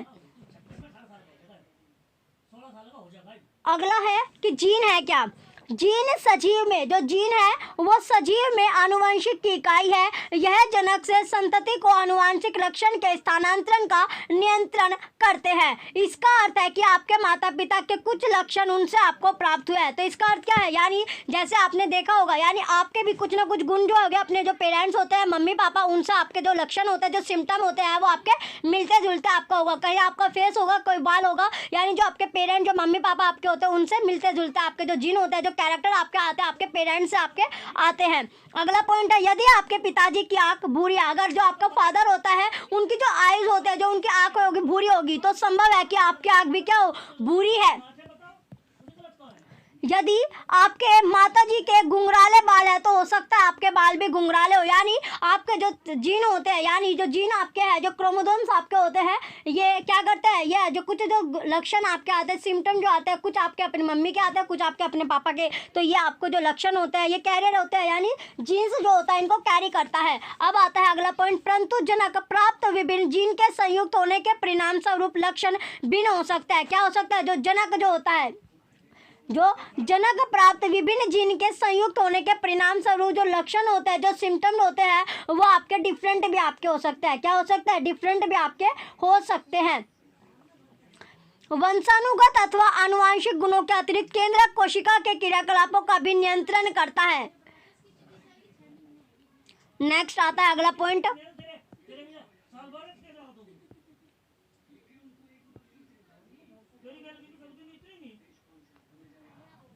अगला पॉइंट है कि जीव द्रव्य प्रोटोप्लाज्म, जो जीव द्रव्य जो प्रोटोप्लाज्म आपका होता है।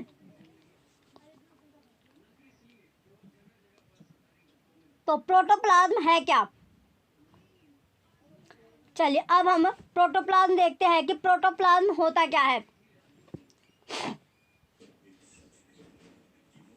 को तो सजीव कोशिका के, जो सजीव कोशिका होती है, लिविंग सेल्स आपकी होती है, उसके समग्र संगठन को जीव द्रव्य प्रोटोप्लाज्म के नाम से जाना जाता है। इसमें कोशिका द्रव्य और केंद्रिका द्रव्य, जो कोशिका द्रव्य होता है और जो केंद्रिका द्रव्य आपका, दोनों सम्मिलित आपके होते हैं। दोनों यहाँ पर क्या होते हैं, सम्मिलित होते हैं।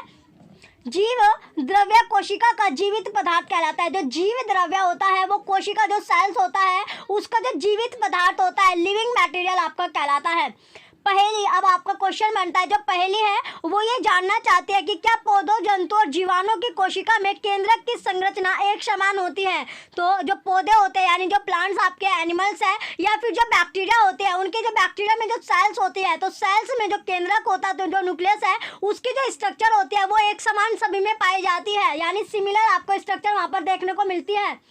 चलिए अब आता है पहला पॉइंट इसमें कि जो जीवाणु है वो कोशिका का केंद्रक बहुकोश के जीवों के केंद्रक के समान सुसंगठित नहीं होता है। कैसे नहीं होता, यानी सुसंगठित आपका नहीं रहता है। तो जीवाणु जो होगा वो कोशिका का जो केंद्रक होता है, यानी बैक्टीरिया सेल्स का जो न्यूक्लियस होता है वो मल्टी सेलुलर आपका होता है। जो जीव, जो एनिमल्स आपका होता है, जो जीव होते हैं, उनके केंद्रक के समान सुसंगठित नहीं हो सकता। अब आता है नेक्स्ट आपका प्रोकैरियोटिक कोशिका और यूकैरियोटिक। यहाँ से आपका क्वेश्चन बनता ही बनता है कि प्रोकैरियोटिक कोशिका के बारे में आपसे पूछा जाता है और यूकैरियोटिक कोशिका, दोनों से आपका क्वेश्चन बनता है, इंपॉर्टेंट आपका है। चलिए पहला पॉइंट आता है प्रोकैरियोटिक कोशिका क्या होती है। तो प्रोकैरियोटिक जो सेल्स है वो होती क्या है। पहला पॉइंट है इसमें कि इसमें केंद्रक झिल्ली, जो केंद्रक झिल्ली आपके होते हैं, जो सेल, जो केंद्रक आपकी जो झिल्ली होगी वो कैसी रहती है, अनुपस्थित आपकी होती है, यानी ये प्रेजेंस आपकी नहीं होती, एब्सेंट आपकी पाई जाती है, ये एब्सेंट यहाँ पर पाई जाती है। तो न्यूक्लियर मेम्ब्रेन क्या होती है, एब्सेंट आपकी पाई जाती है प्रोकैरियोटिक कोशिका में।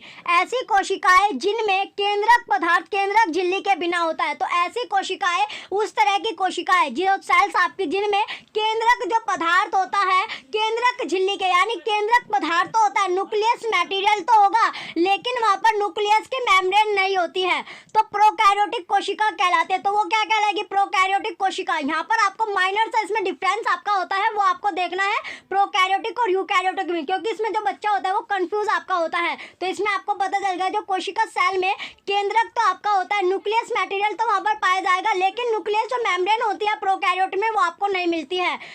इस प्रकार के कोशिकाओं वाले जीव प्रोकैरियोटिक कहलाते हैं। तो इस प्रकार की जो सेल्स रखने वाले जो जीव होते हैं वही आपके प्रोकैरियोटिक्स आपके होते हैं। जैसे जीवाणु और नीले हरे शैवाल इसका उदाहरण है। जो जीवाणु होते हैं यानी जो बैक्टीरिया होते हैं, और जो ब्लू ग्रीन जो शैवाल आपके होते हैं, जो एल्गी होते हैं, इसका एक एग्जाम्पल है। एल्गी से आप सिंपल आप समझ जाया करो कि काय की हम बात कर रहे हैं, तो एल्गी यानी काय का आपका होता है। अब आता है यूकैरियोटिक कोशिका। तो यूकैरियोटिक जो कोशिका है, यूकैरियोटिक सेल होता क्या है? प्याज की झिल्ली एवं गाल की कोशिका जैसी कोशिकाओं में झिल्ली युक्त सुसंगठित केंद्रक पाया जाता है, वे यूकैरियोटिक कोशिका कहलाती है। ऐसी कोशिकाओं वाले जीव यूकैरियोट्स कहलाते हैं। जैसे आपने प्याज की झिल्ली देखी थी और जो गाल आपने खुरचा था, उसमें जब आपने सेल का जो स्ट्रक्चर आपने देखा था तो वहां पर क्या थी? जो झिल्ली युक्त आपको केंद्रक पाया गया था, ऐसी जो सेल आपके होते हैं वो होते हैं यूकैरियोटिक्स। अब आता है नेक्स्ट आपका है रिक्तिका। अगला पॉइंट क्या आता है? रिक्तिका आपका है। तो अब हम बात करेंगे रिक्तिका क्या होता है। जो वैक्यूल आपका होता है, रिक्तिका क्या होता है? वैक्यूल आपका होता है। तो वैक्यूल के बारे में अब हम यहाँ पर बात करेंगे कि वैक्यूल है क्या। तो प्याज की झिल्ली, जो प्याज की हमने झिल्ली देखी थी, उसकी कोशिकाओं का परीक्षण करते समय जब हमने सेल्स को ऑब्जर्व किया था, तो उस टाइम पर क्या आपने कोशिका द्रव्य के बीच, जो कोशिका द्रव्य आपका था, साइटोप्लाज्म आपका था, उसके बीच खाली अथवा दिखने वाली जो संरचनाओं पर ध्यान दिया था, इन्हें रिक्तिका कहते हैं। इन्हें क्या बोला जाता है? वैक्यूल आपका बोला जाता है। यह मात्र एक एवं बड़ी हो सकते हैं, या तो यह एक भी हो सकते हैं या फिर ये बड़ी भी आपकी हो सकती है, जैसे कि प्याज की झिल्ली की कोशिका में दिखाई देती है। गाल कोशिका में अनेक छोटी छोटी रिक्तियाएं होती है। जो गाल की कोशिका हमने देखी थी, गाल जो होता है हमारा, यानी उसकी जो सेल्स थी उसमें छोटी छोटी जो रिक्तियां होती है, जो वैक्यूल आपके बने होते हैं। क्या होते हैं? जो वैक्यूल आपका बना होता है। नेक्स्ट आता है अगला पॉइंट, बड़ी रिक्तियां आमतौर पर पौधों की कोशिकाओं में पाई जाती है। बड़ी बड़ी जो रिक्तियां होती हैं, बड़े बड़े जो वैक्यूल होते हैं, वो जनरली कहाँ पर? जो पौधों की सेल्स होते हैं उसमें पाया जाता है। जंतुओं में ये रिक्तियां बहुत छोटी होती है। तो जंतु होते हैं, जो एनिमल्स होते हैं, तो एनिमल्स में वैक्यूल जो होगा वो बहुत छोटा आपको दिखाई देगा, यानी बहुत छोटी आपकी होती है। अब आता है नेक्स्ट आपका प्लेशिड।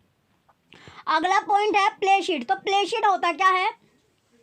चलिए, इसमें प्लेसिड जो आपका है, यानी प्लास्टिड जो आपका होता है, प्लास्टिड्स है क्या? तो प्लास्टिड होता है, जैसे टर्डेस्किन से पत्ती की कोशिकाओं में आपने अनेक छोटी रंगीन संरचनाएं देखी होगी। छोटी छोटी जो रंगीन यानी कलरफुल जो स्ट्रक्चर है वो आपने देखी होगी। वे पत्ती की कोशिकाओं के, वे जो पत्ती होते हैं, जो लीव्स होते हैं, उनकी सेल्स के कोशिका द्रव्य जो साइटोप्लाज्म में छितरी रहती है, इन्हें प्लास्टिड कहते हैं। इन्हें क्या बोला जाता है? प्लास्टिड आपका बोला जाता है। अब आता है अगला पॉइंट क्लोरोफिल। तो क्लोरोफिल आप ऑलरेडी पढ़ चुके हैं कि क्लोरोफिल अब है कि क्लोरोफिल जो होता है वो है क्या? यह विभिन्न रंगों के होते हैं। क्लोरोफिल जनरली आपका ये नहीं है कि ग्रीनी कलर का आपका पाया जाएगा, ये आपका अलग अलग कलर का आपका होता है। उनमें से कुछ हरा रंजक उपस्थित होता है जिसे क्लोरोफिल कहते हैं। यह आपका हो गया, यानी ये विभिन्न रंगों में कलर आपका होता है। तो हरे रंजक को, जो हरा आपका होता है, ग्रीन आपका होता है, उसे जो प्रेजेंस होता है, इसे क्या बोला जाता है? क्लोरोफिल आपका कहा जाता है। अगला पॉइंट है क्लोरोप्लास्ट अथवा हरित लवक। हरे रंग के प्लास्टिड को क्लोरोप्लास्ट अथवा हरित लवक कहते हैं।